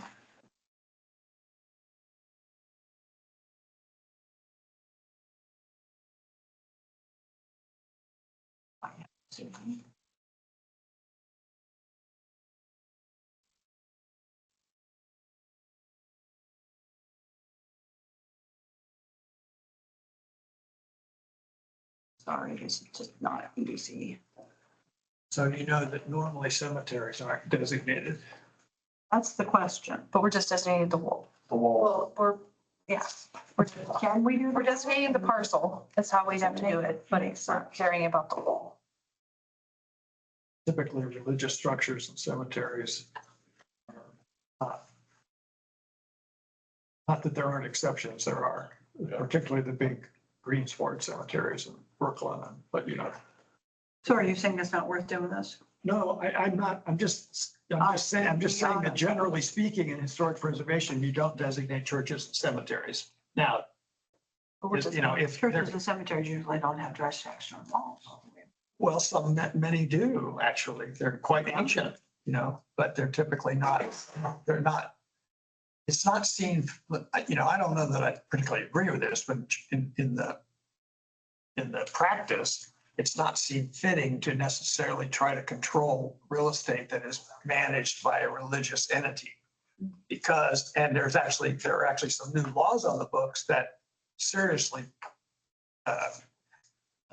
diminish the possibilities of doing it at the federal level. But these are a lot of times. Because I'm still called. What if they religious are no freedom. longer managed by a religious Well, cemetery? That's a good question. You know, These are township managed, probably, a lot of these older cemeteries. I think this is our chance to have a but comprehensive. the list idea of is that you have a business sacred laws. site that belongs in, at least spiritually, to the family of the people who are dead. And so, you know, you can't tell them when to clean the tombstone. Or to force them to repair it, or. I didn't know there was a Sodom cemetery. Does anybody know where this creek bend is at all? It's gonna be Delap Road, no, it's gonna be, Delap and, Wood, is it Woodall? Okay, I'm on Woodall. So Delap Road, if you go up the hill, is it by the farmhouse that's on the vineyard property? All I know is it's on the vineyard. Okay, so if you go by the covered bridge and go up the hill, All right, wait a minute, I'm on This is Woodall. highlighted to lab. okay, so, let's see, let me see. Bottom. Do you know where, Here's Matthews. do you know what the vineyard is, Oliver Vineyard? Probably, Yeah. let's see. So, okay, there's the bridge. So the Oliver property is right there, and then I think it might be like 3510 Delap Road, that one. Do you see the house? It's a 3510 Delap Road, kind of in the middle. It might be that up the hill. I don't know if that's where the cemetery is, but I think that's maybe. It's out in the middle of the vineyard, from what I understand. Okay. Drew, if you go a little bit north, you'll see the vineyard, the plantings of the vineyard. There we go. So this is all vineyard right there. And there's an old farmhouse that's at 7508, I think is the old farmhouse. And the cemetery may The be. Pewitt 5, let me pop that in here and see what I get. So do you know, Susan, do you know if it's near, well, you said you just know the name of it. But yeah, so that's an old farmhouse right there. So there may be a cemetery nearish.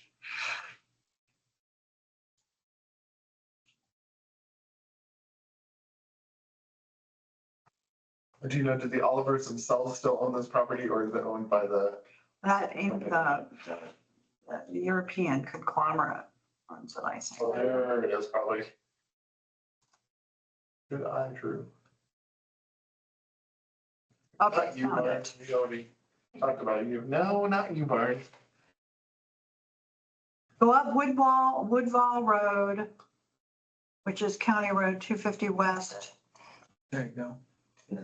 Okay, what's It's the, on Woodall. According to this. So that parcel is, Looks like Elevate might be having some difficulty. we've like burned out Elevate. It's like, I'm not used to this much clicking. just So, yeah, it's on the Oliver property, 7508 North Woodall Road. Maybe it's spelled revocable before Kathleen there, so maybe she has a revocable trust, I don't Is know. it Pewitt?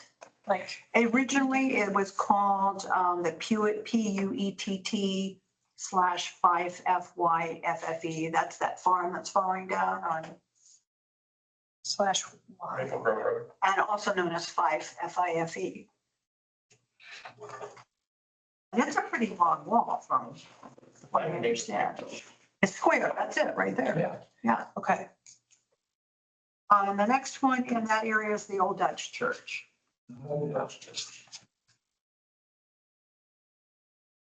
You have an address for that one? Is that Old Dutch Church Road? Probably. Got it? Yeah.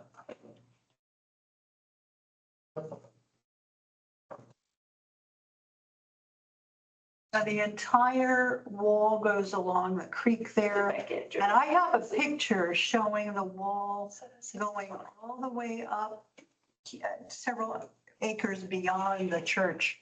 So the Very next rare. parcel up, next, northern parcel. So there are walls that whole area. They actually go up the hillside as well as along the creek.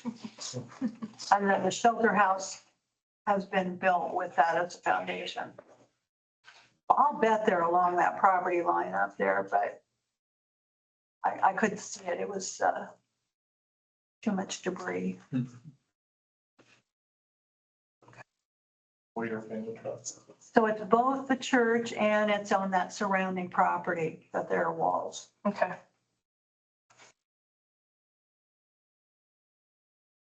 So I know we still have a few to go. We have stone walls that we're adding at Bethel Lane Church and Hinkle. The stone wall at Fullerton and Fifth Street Trail.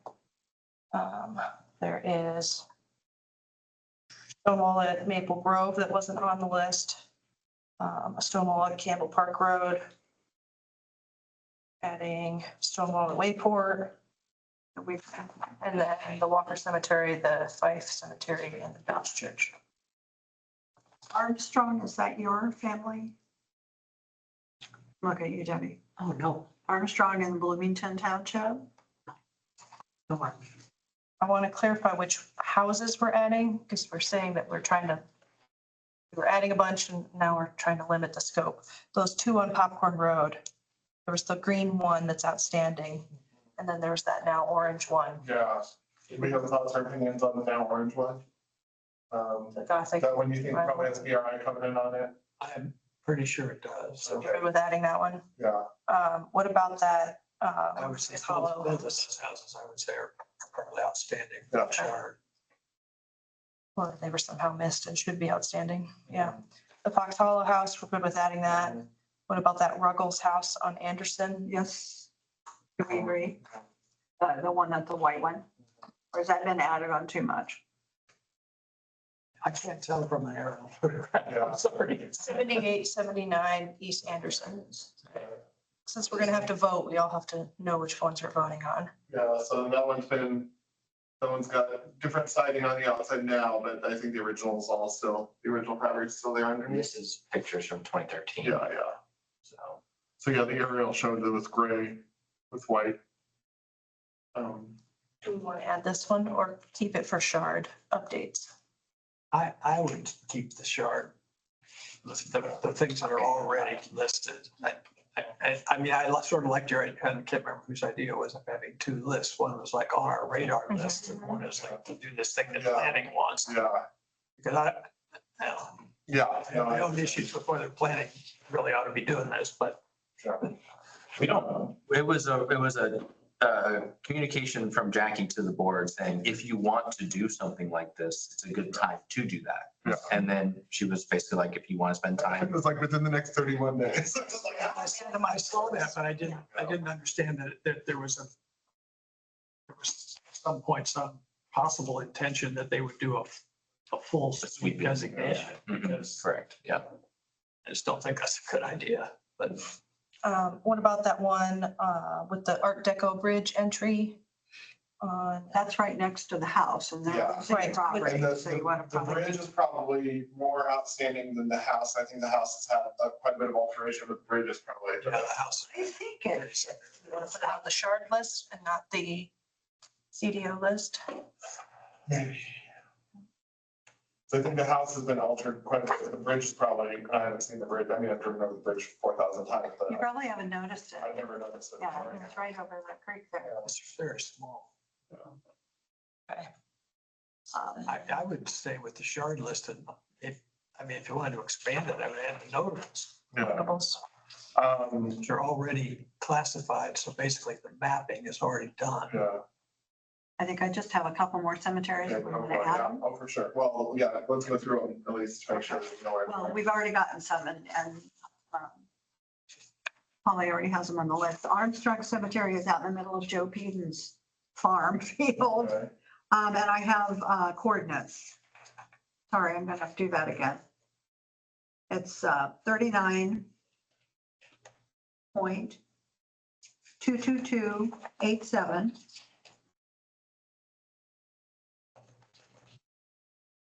And then minus 86.56610. And sort of landlocked in farm fields. There's a wall around it. Hopefully you can see it. It's a nice one too. It's a small cemetery. I think it's only got 10 burials there, which surprises me that there's a fence around it. Yeah, there it is. South of the trees.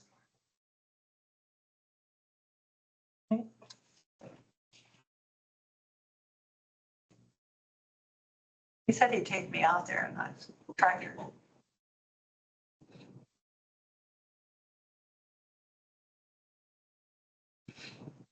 Trying to think of the name of the Maple Grove Church now. They don't call it Maple Grove. No, it's, Something life. yeah, it's, yeah, something like church, yeah. For the longest time, Maple Grove Church still owned the building. They might have sold it now, but for the longest time, they still owned it and rented it out. Is the cemetery in those trees, Susan? The center. It's very hard to see. The history center cleaned it. Do we know which side of, because there's 2 parcels there. I think Joe owns them all, so. We just have to make sure we're listing which parcels the cemetery is in. Yeah, it feels like it's on all of the above. In the corner. Okay. Can you give me? Yeah, it's one? right. I'll give you the one where the coordinates actually located at. Actually, this one. Elevates, See who the owner is? elevates not operating. Okay. But I can, sorry, Holly, I can. Only if it's helpful, the name Monroe Heritage. and the name of the church on Bethel Lane. Look at that, Monroe Heritage LLC. Okay. Just think what all the farm is listed. Okay, Holly, the Bethel Lane Cemetery's official church name is Old Fashioned Bethel Church. Bethel Lane Cemetery. That's the one at Eagle and Bethel. Old Fashioned Bethel Church. Oh, then I don't know. Try to picture it here. That's, I'm going to tomorrow morning, I know you'll all be pressed with this, but I'm gonna run by and get you some street addresses for this church and that wall that's north of Bethel Lane, or not north, excuse me, East Bethel Lane. So you can pull it up on Elevate or Google or something to help. Is it the Old Fashioned Bethel Church? I believe That's the one at That's the one. intersection. that's the one that we Bethel looked at Lane. already. Yes, got it. Okay. Okay, I've got 2 down in Clear Creek. And because I've got plenty that are in the city area. Just thinking those are my last ones. So it's the last 2 in Clear Creek. Do you want to get those? Do we have Ketchum Cemetery in that group? Walls? We have a stone wall at Ketchum Road. I don't know if it's I've got cemetery. a house on Ketchum. We have a stone wall at Ketchum. It's the one right before Duncan's property. Stone Wall, Ketchum. Where are those? Yeah. Okay, that's the one down here on Ketchum Road. Did we check 8369 South Ketchum? Make sure that that's the cemetery if it's not a house.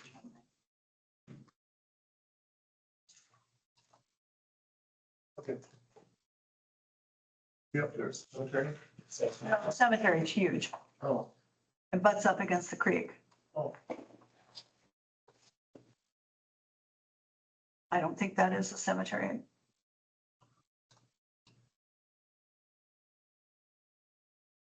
Just zoom out just a bit. There's the creek. Let me get coordinates here.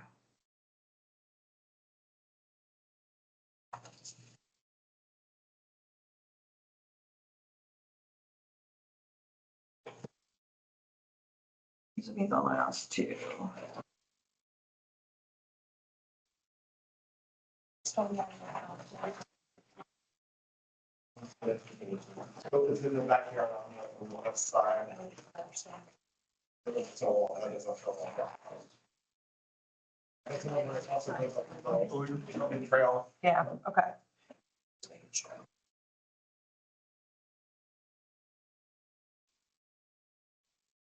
We're about to pass the trade-off home. I have a short list when we're done with cemetery. Okay, so Susan's still getting the cemeteries with stone walls. Just have two left here. The other outstanding properties, are there any objections or concerns with those? They were just listed as outstanding on Shard. There's two that are a railroad trestle. One's the Matthews Company drafting building. Starlight, which I know the property owners expressed interest. Yes, so they did go through the variance process with that. They are still interested in an HP overlay in the future, but they did go forward with that variance application to remove the sign. And they hired a company that's going to not produce an exact replica, but they're honoring the original look. Some local person that lives adjacent to the property, I believe, or in the area, had agreed to purchase the sign and keep it. Okay. So I don't know if they will be interested in eventually selling it back to the Starlight Drive-In where they can place it somewhere else on the property. That kind of was just up in the air. I think the sign's a big part of Oh, heavens. its places in it with an HD overlay, so. I'm Yeah. reluctant to put it on the list if the sign is going away. That is the intention. The sign is to be removed. People think.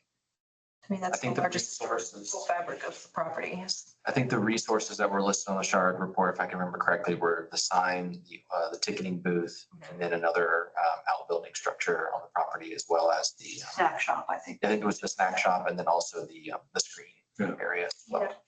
There are still resources there, but Yes, there are still resources there. I still want to keep it on the list, knowing that they're getting rid of the sign. So they're not, but they're not replicating the sign. They are trying, They're so the story is that it's a newish owner and they're trying to get the more business at the property, and the sign is in such disrepair that they wanted to sell it. They put it up on Facebook Marketplace, I think, and someone in the area said that they would love to purchase it and make and keep it. And they want to put a digital changeable copy sign that has it mirrors what the original like lettering looks like in colors. But it is not by any means a replica. I gave them an examples of replica signs in the county.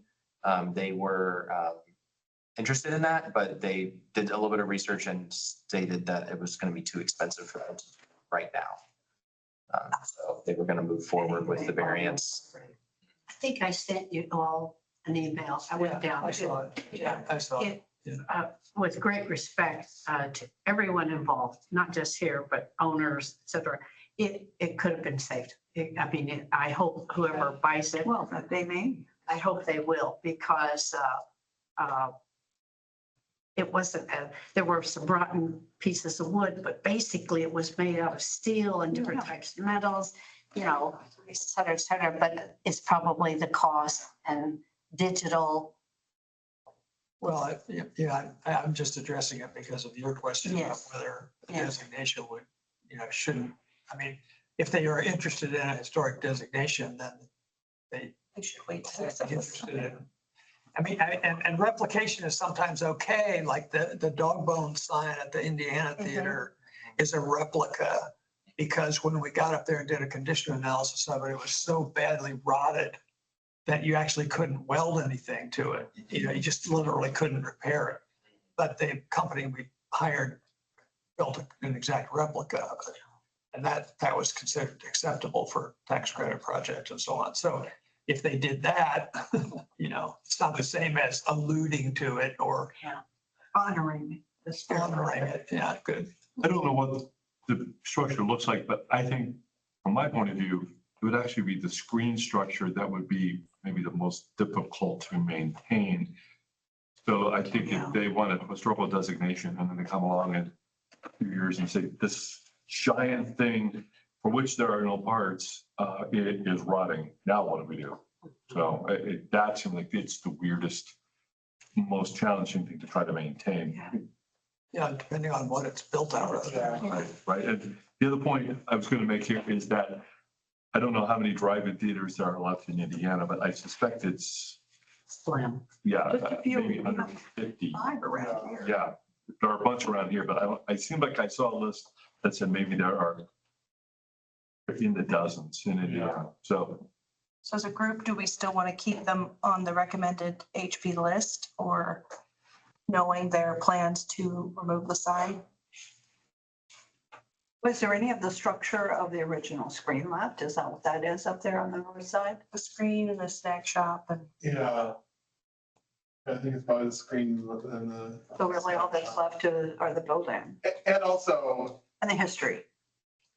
the fact that it's a drive-in. when we're looking at the actual landscape, the landscape is shaped to be, to have those berms that you park your car on. Yeah. That's a feature too, that if all the rest of it went away, you're walking out in the field and you go, why is it like this, No, I think there are lots of reasons why you could argue for it to be a designated site. But it's, you lose the sign, That's a big part of it. Yeah. That's a big thing to lose. especially if you digitize it. I know. Thank Yeah, you. you change the folder. I know. Well, maybe once it is designated, we can provide some guidance. Yeah. And alternatives. But I think the signs already. Now, so sorry, I missed like the critical first part of this conversation. I thought we were still gonna be on cemetery list, so I thought, but, so do they want to move forward with designation or are they still ambivalent about designation? So they were interested in the designation process, but overall, they felt that replica or restoring the sign, original sign, was going to be too expensive and time consuming because they're trying to move along with their project goals. So they went forward with their variance process and they were granted the variance Okay, by the Board of Zoning Appeals to proceed with. So. no, they already did. They did that, I think, before they ever talked to anybody else. Yeah, I think, so here's the proposed sign they plan to do, and this part is the changeable copy part. Okay, and it's digital. Yeah, I'm not a fan of it. But this is the part that they said was Replicates the. honoring the original design. As could have been. Yeah. And during the meeting, which I attended, the contractors that were hired to do the sign work gave at least a verbal commitment that they intend to, as much as possible, do this and commit to, honoring the Starlight's original sign and all of that. But it was my understanding, even after all of this, the petitioner is still, maybe sometime in the future, I'd be interested in historically designating, but I really needed to move forward with this project. So do you think they're a shard list in that case, or? That's what I was kind of. It sounds like what's hard with a lot of these too, with the outstanding is we're going off of the 2015. Right. So there was some that I found in my search of that were rated outstanding that I was able to find that had been demolished. Like there was one outstanding resource on the east side of town that was an old observatory that I thought. I was going to ask if we had checked that And the out. aerial imagery showed that it had Right at fallen in. 486 and Morse Creek. Yeah, so that was one example of, like it's rated as outstanding, but realistically, 2024, it's probably not. And I wonder if the state Into offices, Major disrepair. right, and I wonder if the state were to perform a survey now and see that the sign had changed, would it still maintain an outstanding designation? I don't know. Oh, that's an interesting point. Hmm. Because it is. It's one of 4, at least, resources on the property that added to that classification. So I don't know how they would rate it now, knowing that. So is it, the question is the removal of the sign or planned removal of the sign enough to say this is no longer outstanding? It's so that's the tricky part of some of these. Well, I have coordinates to one of the last 2 cemeteries. Okay. I want to check those. Ready, 39.07799 and minus 86 .56815. And that is the Ketchum Cemetery. And you said this is one of your Stonewall ones as well? Yeah, it's three sides. What's the name of the cemetery? This is Ketchum. Ketchum. Oh, Nice of call with First name cemetery, last name. And that's a cemetery, by the way. If you want to be buried there, you can. Good. And that's got walls around all three sides there. Really great. And then the last one is Deckard 1. Get that one. Here where I was student taught, there was a town where the joke was the people in Frost's one side of the road doesn't talk to the other. And it's one whole side of the town was the cemetery and the other whole side of the town was the town. And so as you drove through, it was like cemetery this whole side and then all the town's buildings on this whole side and you go through. So that's always a Donegal insider's joke if you want to charm anyone from Donegal.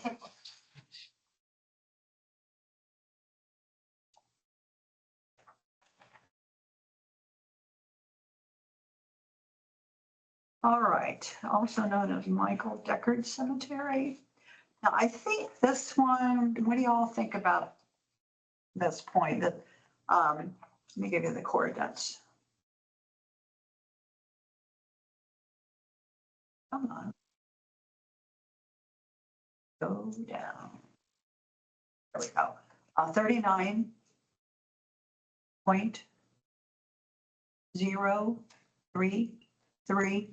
39.03333. Oh, I actually have an address. Would you rather go that way? We're already halfway there with the. All right, minus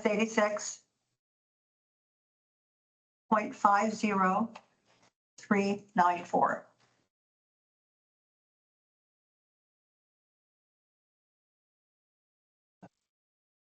This one has It's a a little particular style of conical corner posts.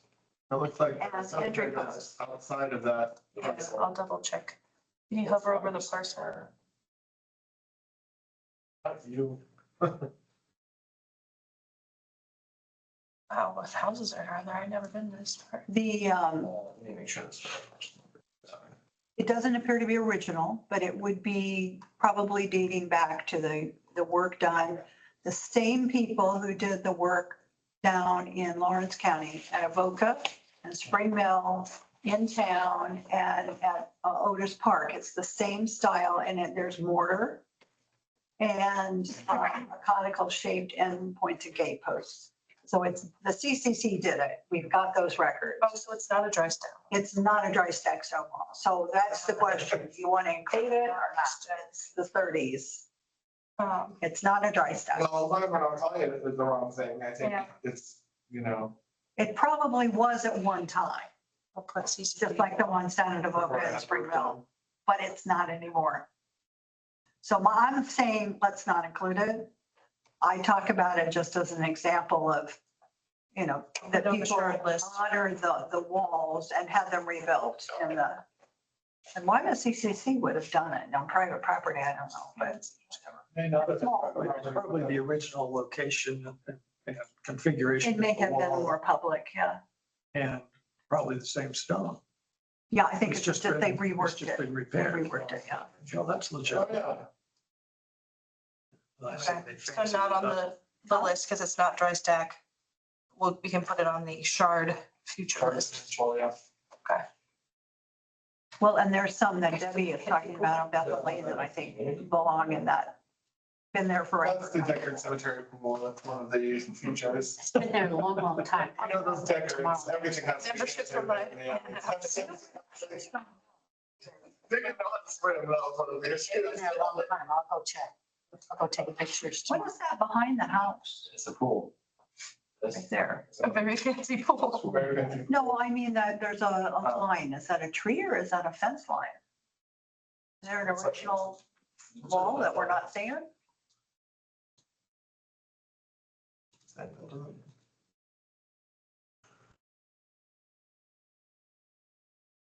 Because sometimes they're hidden in plain sight.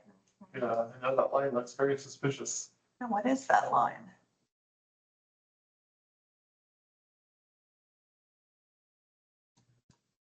See what I'm talking about right there? Yeah, Yeah. could be.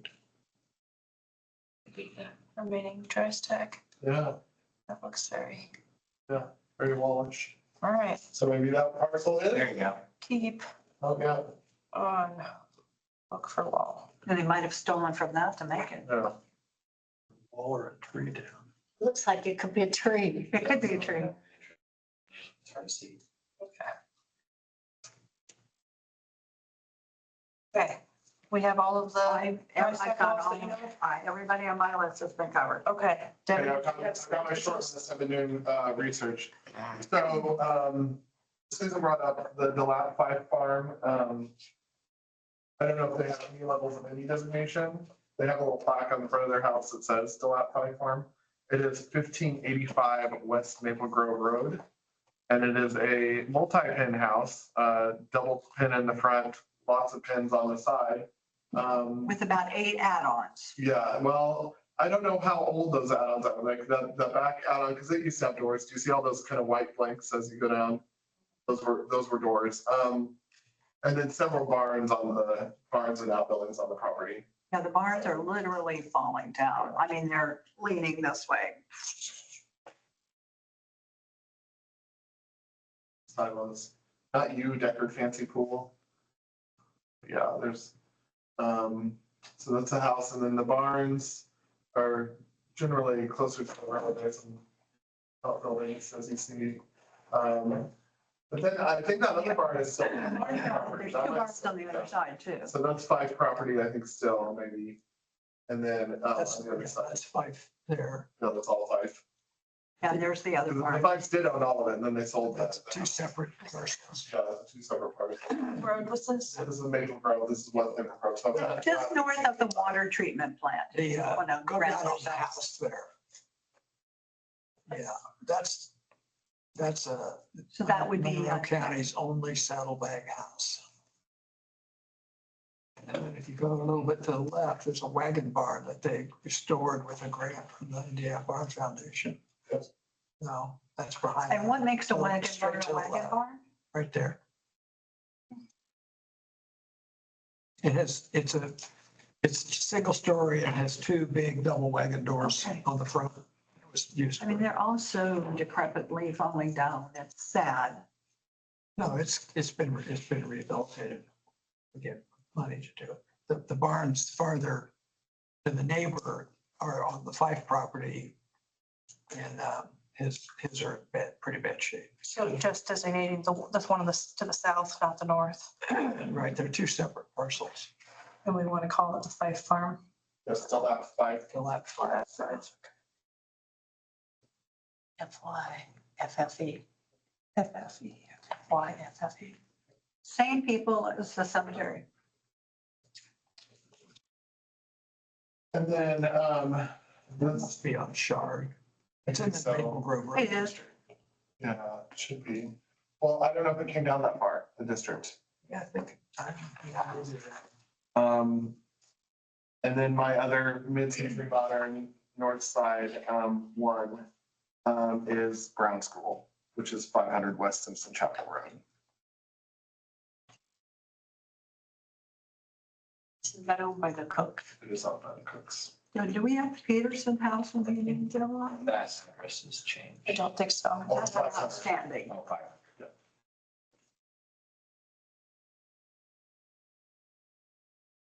So it's a 1967 mid-century modern building, up right there. It has been painted around the windows, and that's about it. That's the only change. They painted the brown part black. Everything else is as built.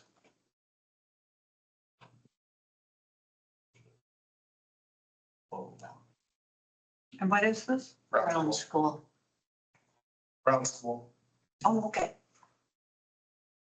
Just- So probably in our county, one of the only unaltered mid-century modern schools, because everything else has been added on to.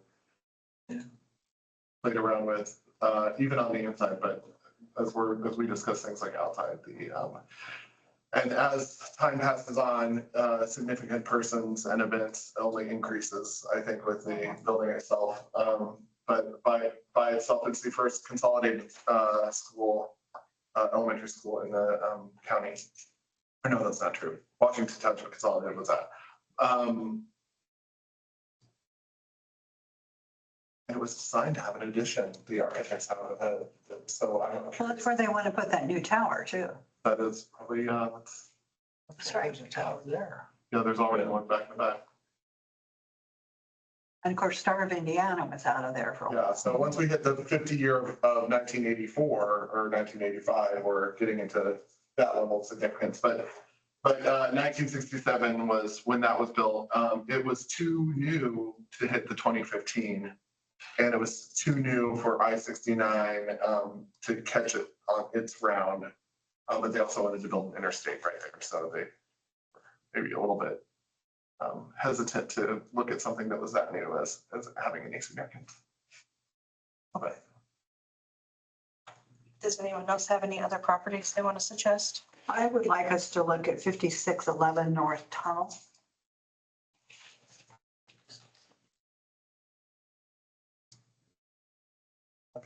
Sidebar with you. Have you been to Larry Phelps' house? It's out north of town. It's like it's like replica. But he built it in Right. 78. I didn't realize it was that recently that it was built. Is that for sale right now? They now I put have up seen a it, flower yeah. farm. Yeah. It's cool. But it's the Yeah. But Peterson He farm. built it, I think. I'm pretty sure he's designed it, built. Yeah. But yeah, it's in 78. So we have some time. Yes. I think this one's for sale. It's, But I've seen him share it on like Tree Facebook groups and stuff like that. this was built just after just after the Civil War by a Civil War widow. And is this a young house or? This who was is the a original? young Peterson house, yes. What's the address of it? Tunnel Road? Is it- And I know they just shored up from the bottom of the new Oh, owners it's on because this it was list here. falling, What is? it's falling through. The last one on the list is outstanding. Okay. Yeah, it's on the list. Sorry. It's on the list. It's young house. I did not Oh, see yeah. it. On the shortest piece of paper, or probably the shortest one that's on that. For this list. Where's the last one? Oh, right there it is, got it. I didn't see it because it's a young, we think of it as Peterson, because Petersons were the ones who built it. Okay. My bad, sorry. We got it. Okay. Well, I know this is not the most ideal. I'd rather have a finished list for us to vote on, but we have a short time frame. So I'm going to try to summarize what would be on the list so that we can vote on this. So from the printed list that you have, we're omitting the 2 on Oak Street, because that's not actually in the jurisdiction. The 1 on Tap Road, Duncan's property. And then everything else is staying as written. And then we are adding all of the stone walls that Susan has put on. Yeah. As well as the Matthews Mansion, which somehow wasn't on there. The Orange Popcorn Roadhouse, Gothic style. The DeLapp Fife Farm on Maple Grove Road. The Brown School. And the Fox Hollow House. Did you get the North Old State Road 37? With the bridge. And the bridge one. I thought we decided to. Behind you. You remember though, the address was about a 55 something? I thought it was 57 something. Oh, that's on your list. No, that's- 5720, it's on the list. It's on the It's already on the list. list. Okay. And then, you had the green popcorn or one on your list. That one's already on there. Yeah, okay, yeah. I bring the same big. So adding the DeLapp Fife, Brown School, the Fox Hollow, and the Orange Popcorn Road, and Matthews Mansion, and then all the extra walls Yes. On our radar, yes. but not on the list. That was. So the motion is to approve this list that we just described. A recommendation to add to the Monroe County CDO, Historic preservation overlay. for historic preservation overlay. This Starlight Drive-In, That one's on the we're list. gonna keep that We're there. going to keep it on the list. I think that seemed to be my consensus. Yeah. Okay. And so I can type this up and get it to you tomorrow, but Yes. finished, but yeah, as described. Okay, so Polly made the motion. Was there a second? So the motion is to forward this list as described to the planning department to include in the county development ordinance as properties eligible for the HP overlay as part of the county development ordinance draft. I'll take the roll. Surgeon. Yes. Debbie Reed. Yes. Bill Wilson is absent. Devin Blankenship. Yes. Don Maxwell. Yes. Duncan Campbell. Yes. Susan Snyder Salmon. Yes. Okay, motion carries. 6-0. I regrettably, before we did that motion, we didn't look at the I-69 That list. lists. That landscape districts and maybe a couple other things. Yeah. We can't have all that. Well, it'd be easy to add those multiple property listings that were included in the 106. There's only 4 of them, aren't there? The limestone districts, yes, but as far as other houses and things that they noted. Oh, Parcel numbers Okay. in there. So I don't know where that's at. Annexation, breathing down our backs, you know. Yeah. Of course, you know, there's the appeal. We'll see how the city does with the appeal. County residents against annexation, but the limestone districts. I think that process is probably going to slow down a lot. Based on what the mayor's been saying about it's going to be a fair and open process compared to what it was in the previous administration. Well, and she said in her, you know, pre-election that she would, and it was quoted in the script, that she would let the judges, the courts decide. That email back from. And now they are Jackie, I think, appealing. in the link, of what those were.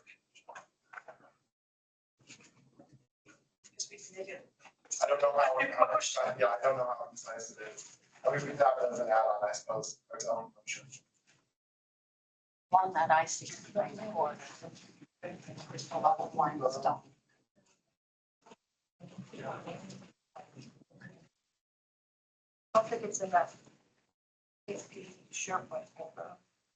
You know, on that one that Jackie emailed back with like all the answers, and there was one in there that would have had the I-69, It might be. 106. Or do you know where that's hiding? Oh, it is in the SharePoint. It is in the SharePoint. Yeah, Air HPU resources, 569. But I don't know how concise that is.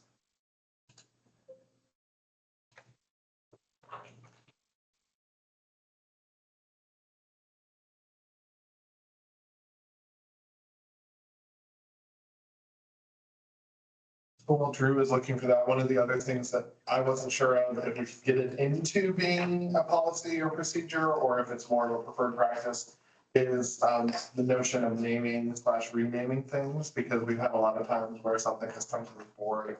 That our input has helped shape kind of long-term things, and that we could actually be helpful to development of the county in these things. So I wrote this up. It's not in legalese, it's in Devanese. Oh, 569.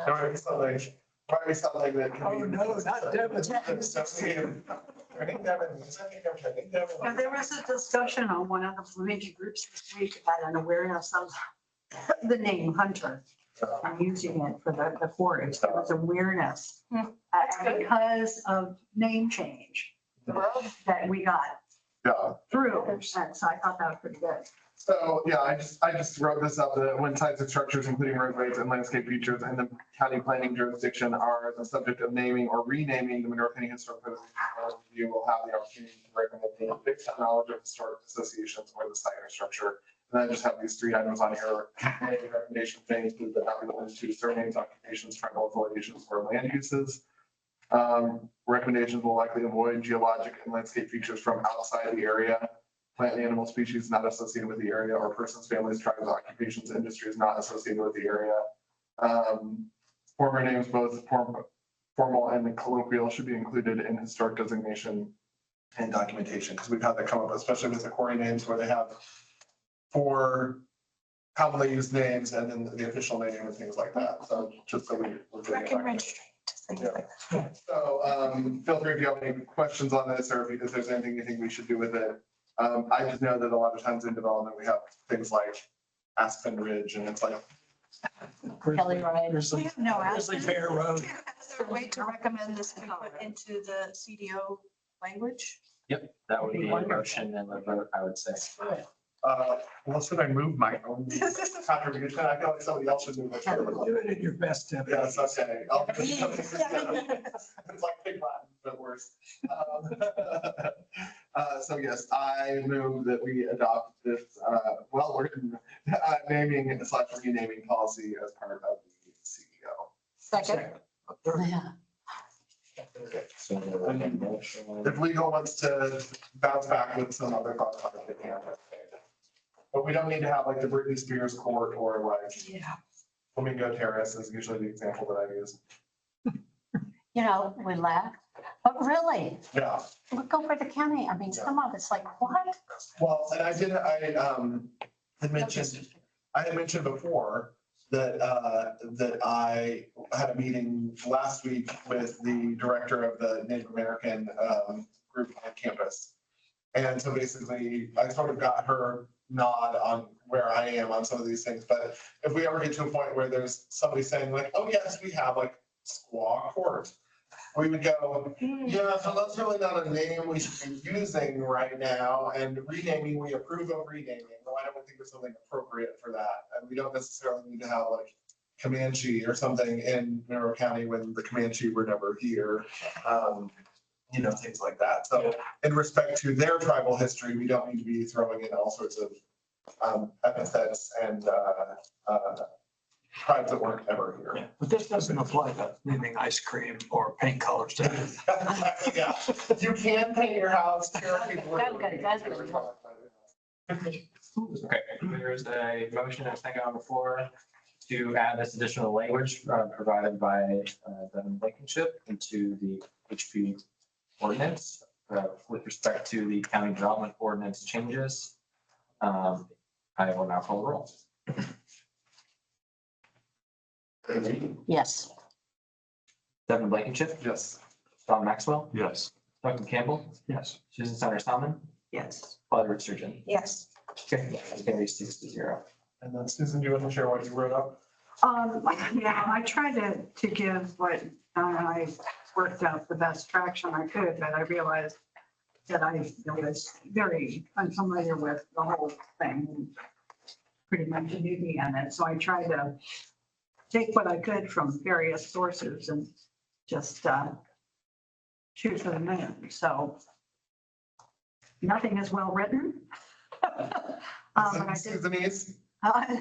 So it's out there to try to hit the issues that we discussed and felt needed to be included. So language is obviously less than stellar.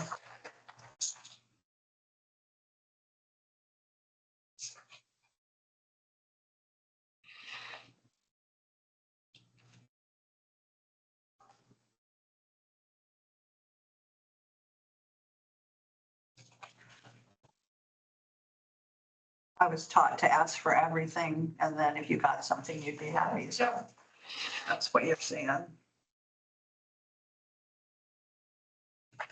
So on the, my question on the dry stack stone walls, when talking about something that's at least 50 years old, is there an overarching, and this is a whole group discussion, is there an overarching policy that is useful to look at any structure that's over 50 years old as something, you know, of significance, because they might not be able to tell that it's a wall? Well, we did discuss that, And then also we talked about those corner fence the stone pillars. posts, which are not necessarily a wall. So I don't know if there's a way wording wise that we can include those kind of in a broader sense. But then obviously more specifically to protect walls, but just knowing there's some of those other structures and features. out Human there. constructed from natural sources. Nature tested, human approved. I don't know the proper terminology of the wall, pardon me, of the stone, I'm gonna call them pillars Yeah, that you're talking about, but I think if we do anything, we've got to add those. into this. I think But I what would missed we that. call them? Corner pillar?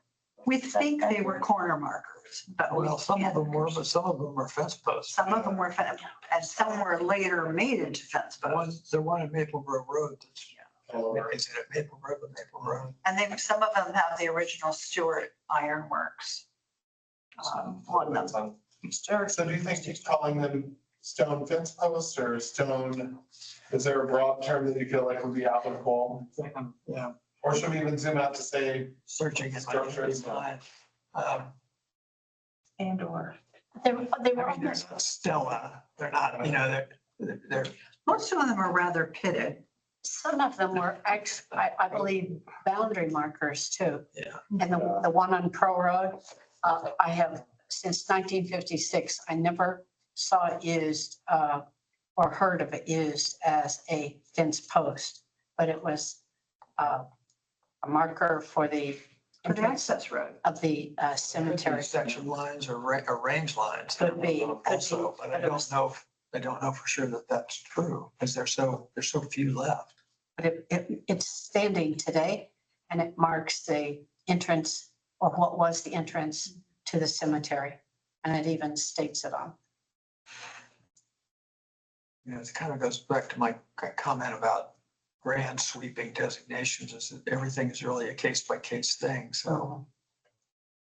you But might- those, I feel those need to be Yeah, protected. I And we're agree with talking, you. we're talking 20 years. So 20 years from now, they could all be gone.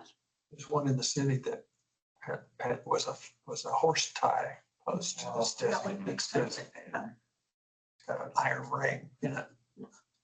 that's the one where they tore down the house and then put up the sign over the post, right, on Fourth Street? Yeah. Yeah, from the look of them, everyone that I've looked at, they all appear to be about the same age.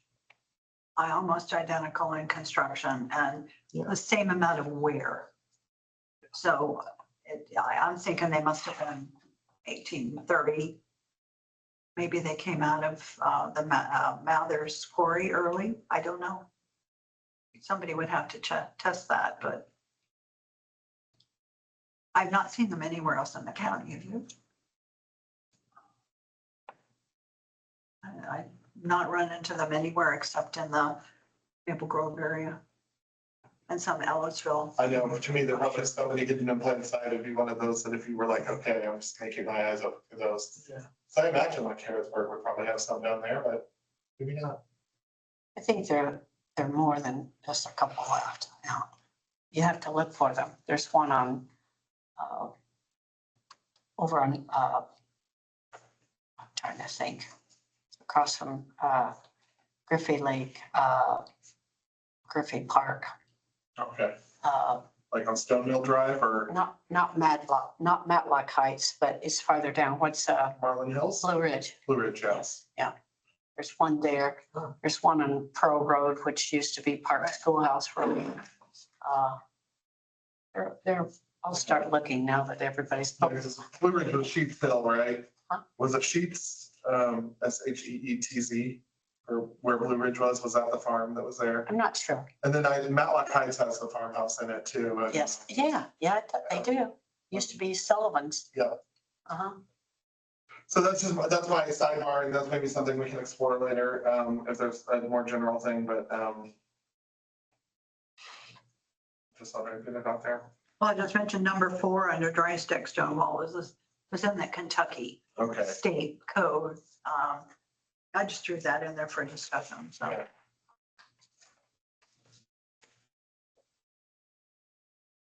Yeah, I think it is in the rare case where it can be moved and maintained, that we probably would approve it, rather than. Well, and it reminded me what we had done at Rumpke. Yeah. Do you want to add this as another recommended thing like Devon's Well, it's rough, so my question is, how do you feel about I it? feel like it's one of those that we should say anything that we feel in any way uncomfortable or unsure about. But I feel like it's one of those things that if we put it in there, then the powers that be in planning and legal are going to give it the fine tooth comb, and then we'll know, okay, that we do need to reword that part, or, oh, they found language for that, that's good. But if we don't put it in at all, then they have no reason to. Well, the concepts are there that we talked about, the light issues, the sound issues, and those were shared thoughts about what should be there. I don't think we can expect to be, come from the expertise of a planner or a lawyer in this case. So I just say, we're putting the ideas out there from the point of view of historic preservation, and they can tweak it however they need to put it in. I think that's what Jackie was asking us to do too. And if nothing else, it plants the seed. Yeah, exactly. So I would like to add those, I don't know what to call them, stone boundaries, markers, Would we, whatever. would we say dry sandstone walls and stone fence posts / boundary markers? I don't think they were really fence posts all the time though. That's the only thing. So we don't get hung up on. I think they're either boundary, like property boundary, I do Can we just say stone markers? or their grid associated, like they're part of the, you know. the- Pillory markers, stone pillory markers. I think he's right. Grid, boundary, They're section, something. But they may have been repurposed and they're no longer there, so somebody might think they're grid markers. So is that an issue? I don't know, because I don't know if that's what they were originally, but So why don't we just say limestone, pillar markers? And just say, in addition to dry stack stone walls, say, and limestone pillar markers. And then Yes, we're not, it says dry sandstone walls, we will add and pillar markers. limestone pillar markers. I'd also, under B1, it says countywide protection of known and documented. I would change that to documented and or discovered. So that we're saying that if a new wall is discovered on your property, you still have to let us know. Thought that was in here, but I guess not. I must have. Where would we want to add that? Under B1, where it says establish a countywide protection of known and documented, I would just call documented or Mentioned and and discovered. discovered. Yes. Go ahead and add that in. We did add that in as at Ellettsville. We asked them to keep an eye out for rocks they may find.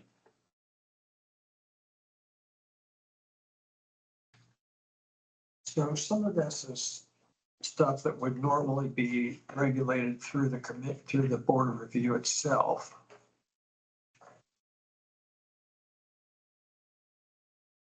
The location, condition, dimensions. Do you want to require the landowners to do all that? Or do you want to require the landowners to notify the county about their location and then have somebody who knows what they're doing document them? That's a question for you. I'm sorry, this hearing aid died. I'm charging it. I didn't hear it all. We're gonna come around the other side. You wanna borrow mine? You want, here you say, in one, you say landowners are required to list the location, condition, dimensions, and known history of any remnant of any stone or rock wall. Do we want the landowners to do that, or do we want them to be responsible for notifying us? I think notifying us. Well, I had read it on something else that it would be on the permit application. So that was the concept there of this. If they know it, that's the answer to that Kentucky sentence, policy. that they put it on their permit application. We're on the. But where you're going with the question is equally important, I But a think, permit for what? Protection Any, designation or. any for whatever they're doing. permit for a driveway I don't know. easement? I should told you, I don't know the right language. But regardless of how we reword that, we need under 3 to add in after any length of wall section and pillar location. Because we're adding the pillars. I think both are valid. a permit to do anything? Well, Build an outhouse? I don't know. What do you suggest? I'm showing my lack of understanding. I don't know, I'm trying to figure out a way that you would require, well, like even that a zoning ordinance even would require landowners to document historic artifacts.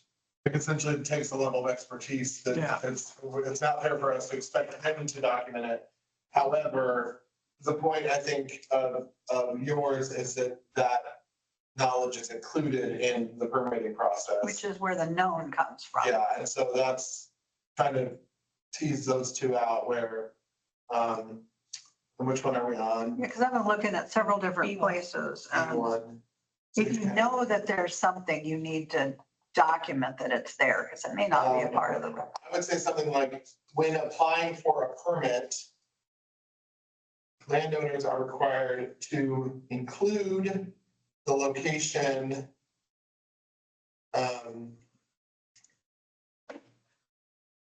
Let's see. I feel like we could thin this out a little bit and it would be what seems reasonable for the landowners They're not to gonna do. know condition. They don't know what's needs. Yeah, the landowners are required to, maybe disclose, like, should we say disclose the location? Known dimensions and known history of any remnant. You know, The location is the main thing. yeah. So it's okay, so maybe just say, when applying for a permit, landowners are required to include the location of any remnant of stone or rock wall Dry stone stack wall. or limestone pillar located on the property. Because, yeah, we can't trust and expect them to know the condition.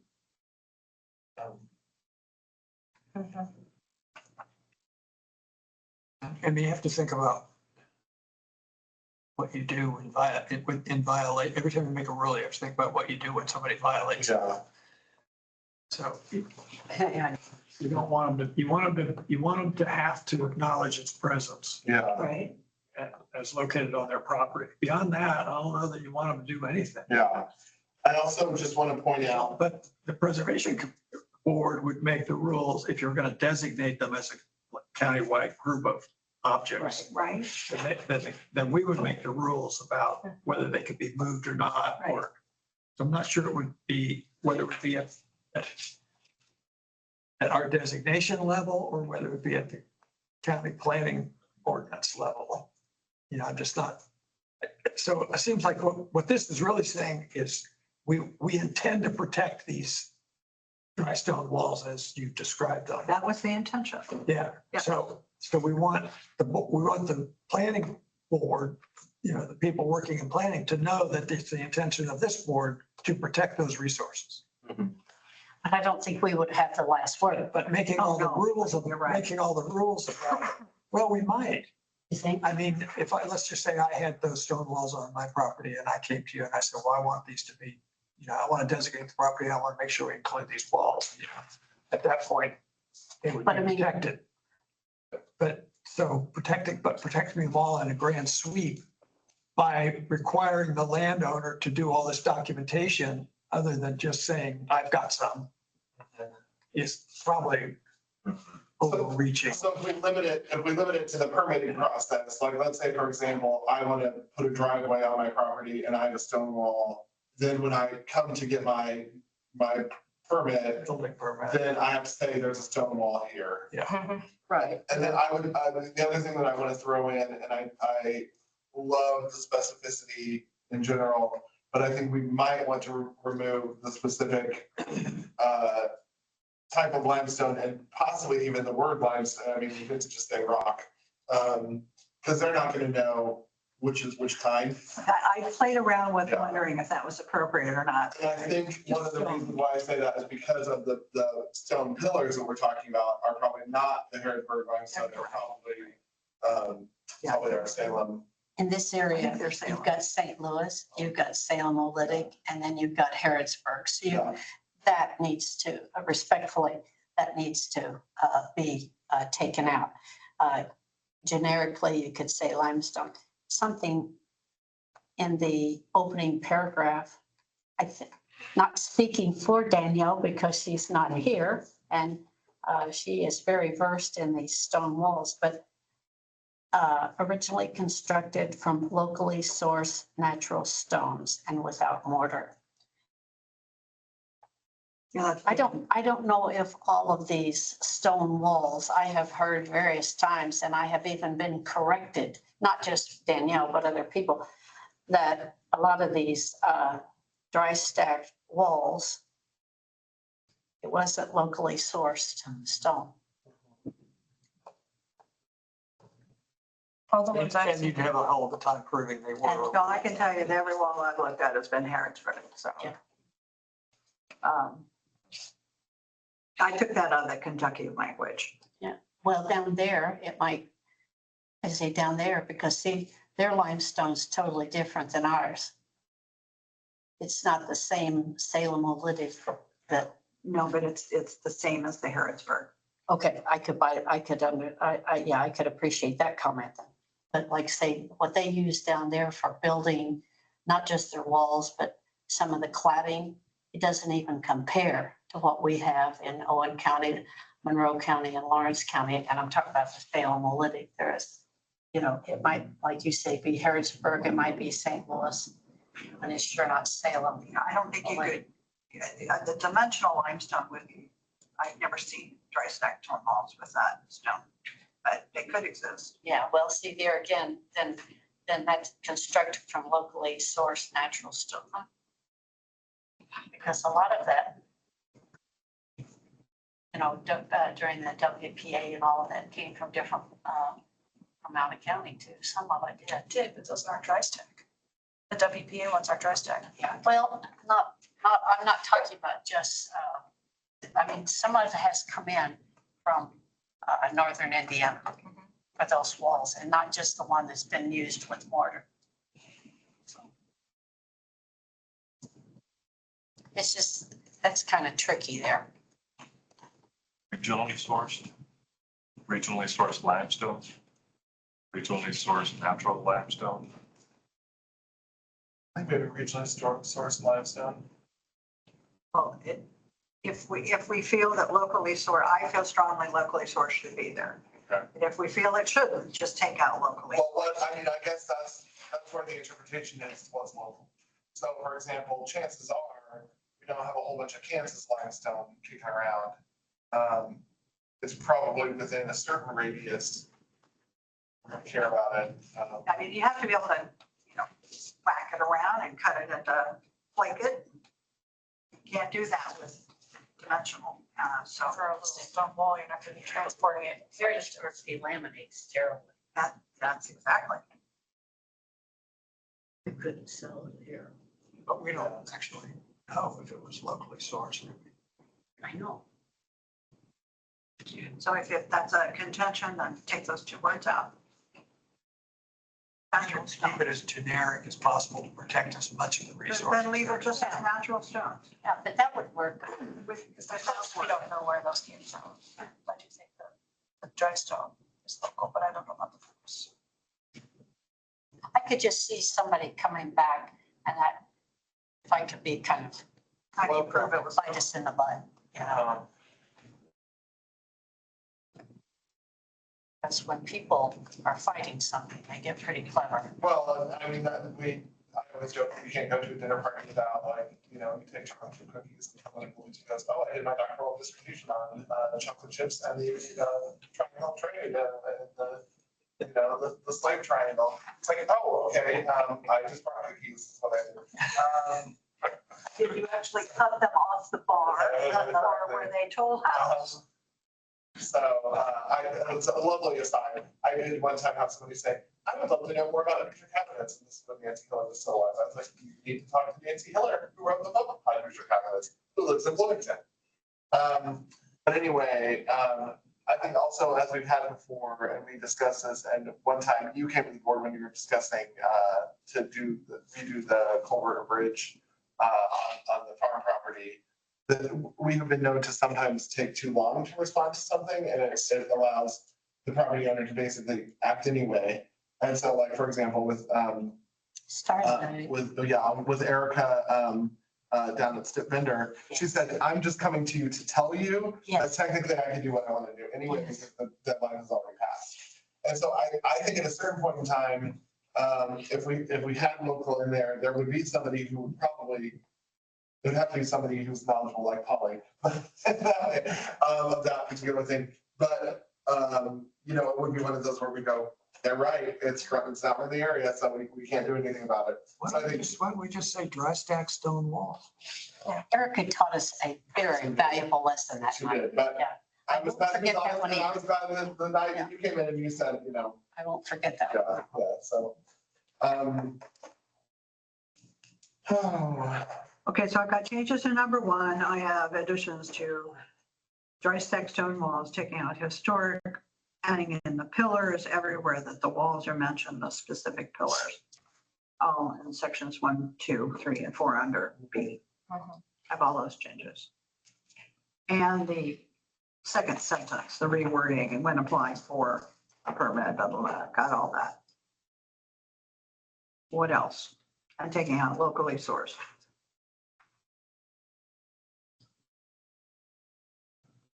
Do we want to keep a general there, change that, keep it? I think it's good to keep it general, then the county legal will get back at us if there's something that doesn't sit right. Respectfully, did you take out Harrodsburg? Yes. Okay, okay, good. Find your line through it. Yeah. And limestone. What about lighting, See? the lighting section? Yeah, so as we move into lighting, Yeah, it was really rough. And I thought I had sound in here, but I guess somehow I didn't get saved. It's John and I had talked about sound and, Yeah, it probably has sound. We have a sound ordinance and we, in the new CDO draft, we've been working on a new lighting ordinance to be more specific. And I think if anything in this chapter that you want to conclude, it's just more or less about, you know, offering additional protections on the view shed of any historic designated yeah, the property. view shed of historic property, that's it. We're coming back to the Stip Bender Yeah. farmhouse. What language do we need Yeah, so, to cover both sound and lighting on that? yeah, I mean, it would have to include something, like the language would have to involve something along the lines of for properties designated under the HP overlay. Additional protections with respect to light trespass and sound nuisances, you know, are reviewed by the HP board, something like that. yes. Because it would only be for those designated properties.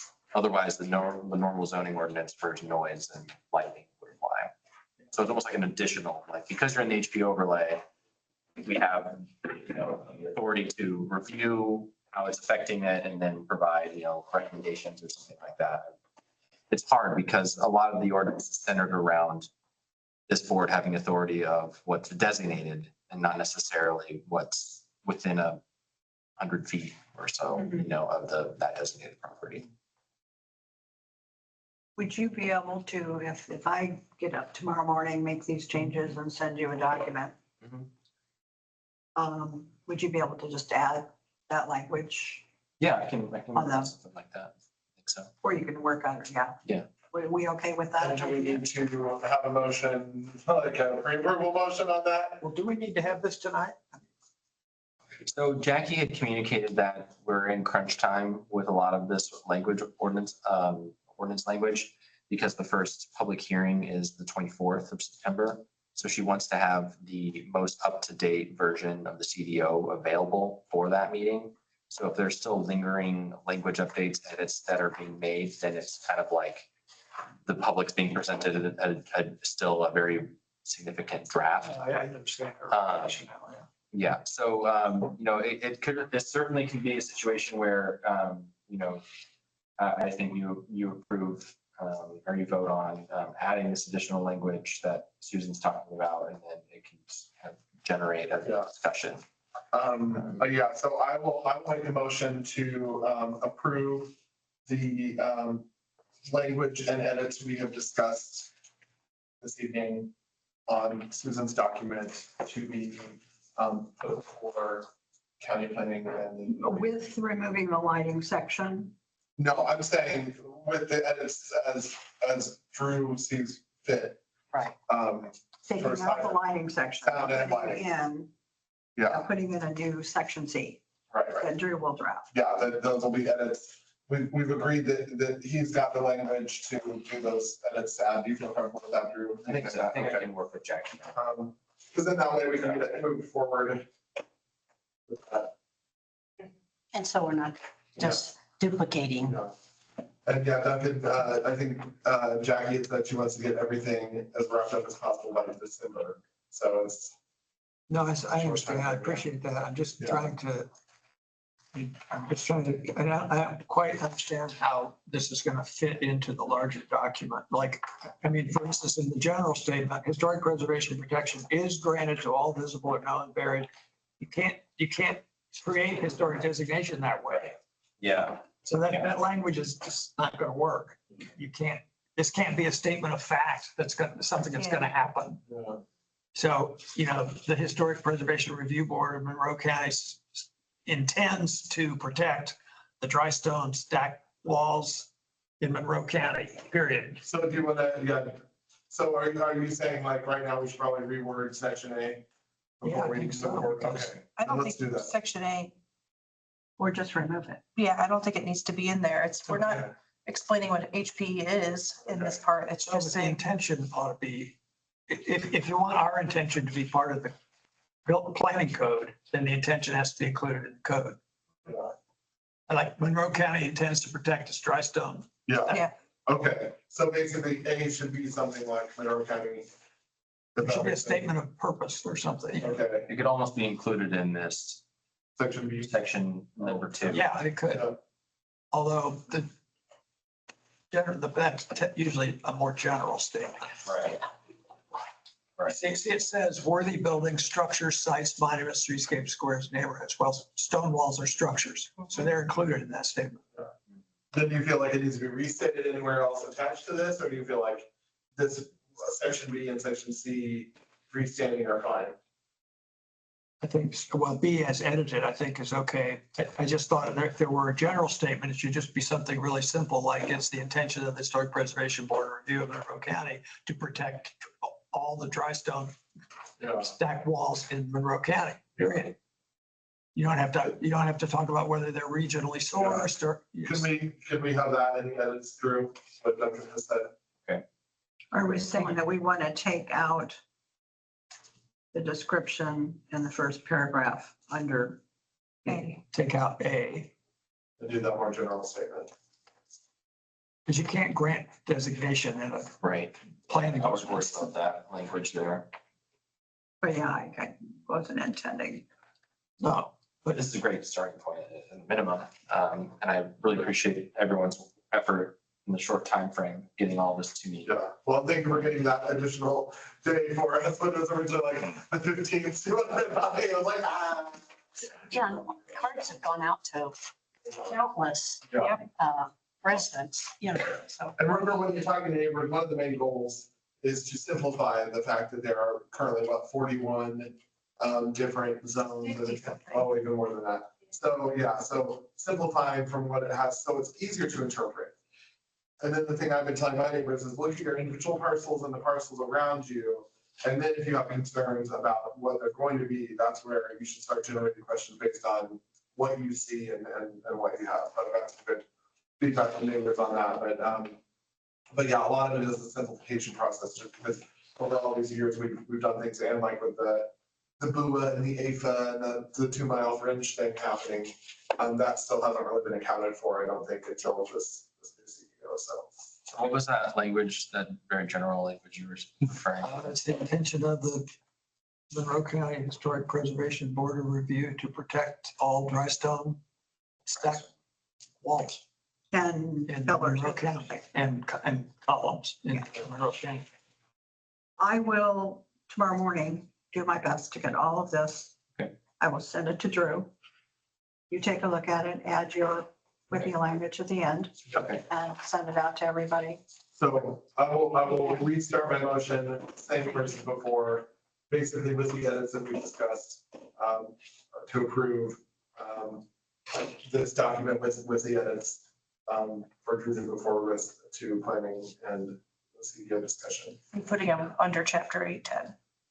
Yes. Okay. So that's my motion. Second, we're waiting for one. Okay, there's been a motion and a second to work in some of this language provided by Susan into the ordinance for the CDO update. I'll now take the roll. Devin Blankenship, Yes. Bob Maxwell, Yes. Duncan Campbell, Yes. Susan Sires Salmon, Yes. Claudia Surgeon, Yes. Debbie Reed. Yes. Okay, motion carries 6-0. Drew, has there been any discussion in this process of an entirely new preservation ordinance that would exist outside of the planning department? Put the preservation board outside of the planning department? Not that I'm aware of. A lot of our conversations with the CDO updates and the HP ordinance has basically been, what do you all want at this time? Where are your feelings at, what direction do you want to go? What new ordinance language do you want? Do you want properties designated as part of the draft update or map update? That's where Jackie's main communications have been. Because we're working on all kinds of different things, updates. So I personally haven't had time to dive into new HP ordinance language or alternative. And that was one of my questions, though, is kind of for us to review what those differences are and how that structure looks.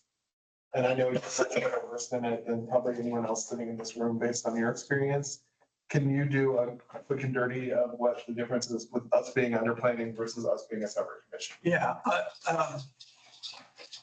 And they are done, preservation commissions are done both. Some are in planning departments and some are not. And it's not statutory that they be either. Mhm. So there's nothing, you're not breaking any laws by taking it out of planning and making it a standalone. Mhm. In Bloomington City, it's a standalone ordinance. Okay. The only reason it's associated with the hand department is because hand finances the staffing. It's in the hand budget to finance the staffing, but there isn't any oversight by hand Okay. of the Preservation Commission, other than the provision of legal services and stuff like that every commission gets. So the difference is how a designation tracks. So if the commission, let's just say a citizen comes to the commission with a petition to create a historic district, which could be a single building or a bridge or whatever, a dry stone wall.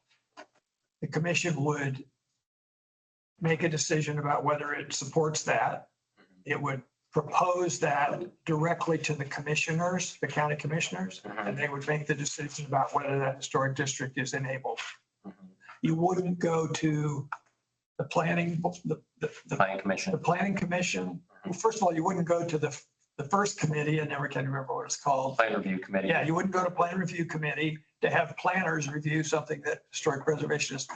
And it wouldn't go to planning commission for approval before it was sent to the commissioners. It would just go from this body to the commissioners. Mhm. So it takes a whole bunch of red tape out. It eliminates several meetings. And it argues that the business of historic preservation is not planning overlay, it's protection, it's statutory protection. Mhm. So, and it is a different function. Mhm. I mean, there's a whole book about what's the difference between planning and preservation. Right. But so in that sense, it makes it simpler and it completely eliminates the planning department's responsibility for historic preservation, which simplifies their job considerably also. I'm following you. My only question is in respect to properties changing hands or things like that. Of course, it's all on the owner to know what's going on in their own property. But a lot of the times planners will check when there's a development happening or there's a, development in the area for the HP overlay and then adjust. They would still have to do that Mhm. because it is an overlay Mhm. on top of the zone. It doesn't change the Right. zoning. It can still be a commercial zoning or whatever. It's just a more regulatory level on top of that. I see. So, So if everything in the city, that everybody comes in for a building permit, mhm, which is the same office that permits for county and city. mhm, The building department has to check to see if that property has a historic designation on it. And if it does, it sends it to the Historic Preservation Commission I see. before it sends it to planning. Mhm. So each jurisdiction is still in there Right. and still covered by its own set of rules, Mhm. but it's not, they're separate entities. And then the Historic Preservation Commission at the city also handles demolition delay. I don't know if they're putting one of those in the planning ordinance here or not, but they should. But yeah, it reviews demolition delay primarily. So if you come in and want to demolish something, it has to go to the Preservation Commission if it's in shard. Right. That's the So qualifier. Don had taken the city ordinance and plugged in county language. Yeah. Or to get hopefully mixed in. Yes. And we had, who sent the other email? Don, I did. both Dons. Both Dons. Bonds. Yeah, Yes. there were two, Mhm. and I can't, Don Holland, Don. Michael. I'm sorry, I can't retain it, I'm tired. Yeah, so we have two different ones for demolition delay. I haven't seen the one that Don Hall did, but he, in a short message, suggested that he did the same thing that we did. Yeah. I remember seeing that In email January. some months ago. I think you might have worked with him on that. So Duncan, based on what you But just that would be the difference in the two things. And what I had recommended to the county a long time ago was just take the city ordinance, change the jurisdictional language to commissioners from city council, and just use the same ordinance because it's extremely well done and it's considered statewide as one of the best ones. So I've got two threads going in my mind. We've got demolition delay discussion and we've It's got two that different things. commission discussion. We should probably get the demolition delay thing going. Is there any recommendation that you have based on your experience with both the city and the county, knowing county culture, knowing this board? If we should further pursue the notion of staying under planning versus being a separate commission? I know that's all I have to. Well, it creates a problem. How do you get staffed? Yes. Mhm. If you get budget, where do you get it? So it has to come directly from the commissioner's office, the staffing, which is done, I mean, you would operate, just consider yourself another planning department. You're the historic preservation department. The commission is. So that's how it sets up certain parameters that are different that, could be a problem or not be a problem. Don't say What I like about it. Totally important. I need 5. Well, man, the people need a break. I know. Anyway, I think it's better to be outside of the planning department because it just makes it a much more direct process bureaucratically. And going before a planning commission that is not school and historic preservation every time to argue for the tenets of historic preservation is tedious and often doesn't work, So is there a way that we can equip Drew with a question or a proposal to do a deeper explanation or a deeper look in that as part of the CDO? Well, I mean, we could propose to the people working on the CDO that we isolate the Historic Preservation Board of Review from planning. And we'd have to write a new ordinance because this ordinance was written by the planning department to include it in the planning department. And at the time, I argued that they shouldn't do that, but, I didn't win the argument because they'd already made up their mind. And our ordinance is adequate, but it's nowhere near as good as or explicit as the city ordinance. And it would be nice, I think, to have the two government ordinances virtually the same, even though their line of authority is a little different. Were you gonna say, Debbie? With great, great, great respect. I have greatest respect for everything you just said, plus yourself. I know we have tossed this around for a couple of years. Yeah, many. This isn't new. But I will say, I have some strong feelings, either way. Now I'm talking about, separating from planning. We're talking about two different things here tonight too. Demolition delay and separating from the board. And I'm a big girl, but this is like the 11th hour to get in Yeah. to these two heavy discussions. And yeah, I can stay here. I can hack it out to midnight, same as you people. It's not that. But I just don't think it's fair to either side. And there's no really, I don't have a side because I haven't made any decision on separating from a board or not separating. I pretty much have my thoughts and, pretty much in what I want to do with demolition and delay. But again, at this time, somehow, I'm not suggesting have another meeting next week, Right. but I think we've got to take these two things. We've got to get it done. We've got to get these things done and soon. But I don't think we can do it here tonight. Another thing too, we're missing people. And I fully understand, we're always, unfortunately, probably going to miss someone. But, these are two really big, important things, big things, terribly important to all of Monroe County, the city of Bloomington, the people living there. I think we need to Well, I hesitated to bring it up, but I wanted to know from Drew if there had been any discussion about it on his side of the aisle, because because I know we've discussed it many times with several staff members and we've never moved on it. Mhm. We've even talked to the commissioners about it and Yes. recommended that we rewrite the ordinance and submit it. Mhm. And it's, But this would be the time to do it rather but than. Yeah. Are you suggesting that we just focus on demolition delay, like now, and get that ironed out so we can? Well, it's time to go home. I think what I'm really saying is tonight, I couldn't vote on either thing at this given time. And like I say, I'm a big girl. I can stay here till midnight, 1 o'clock, right along with the rest of you. But I feel like it would be rushed. I don't think we have the pros and cons of separation or staying together. Here it is, whatever time it is, 8:30, whatever, and then we're starting demolition.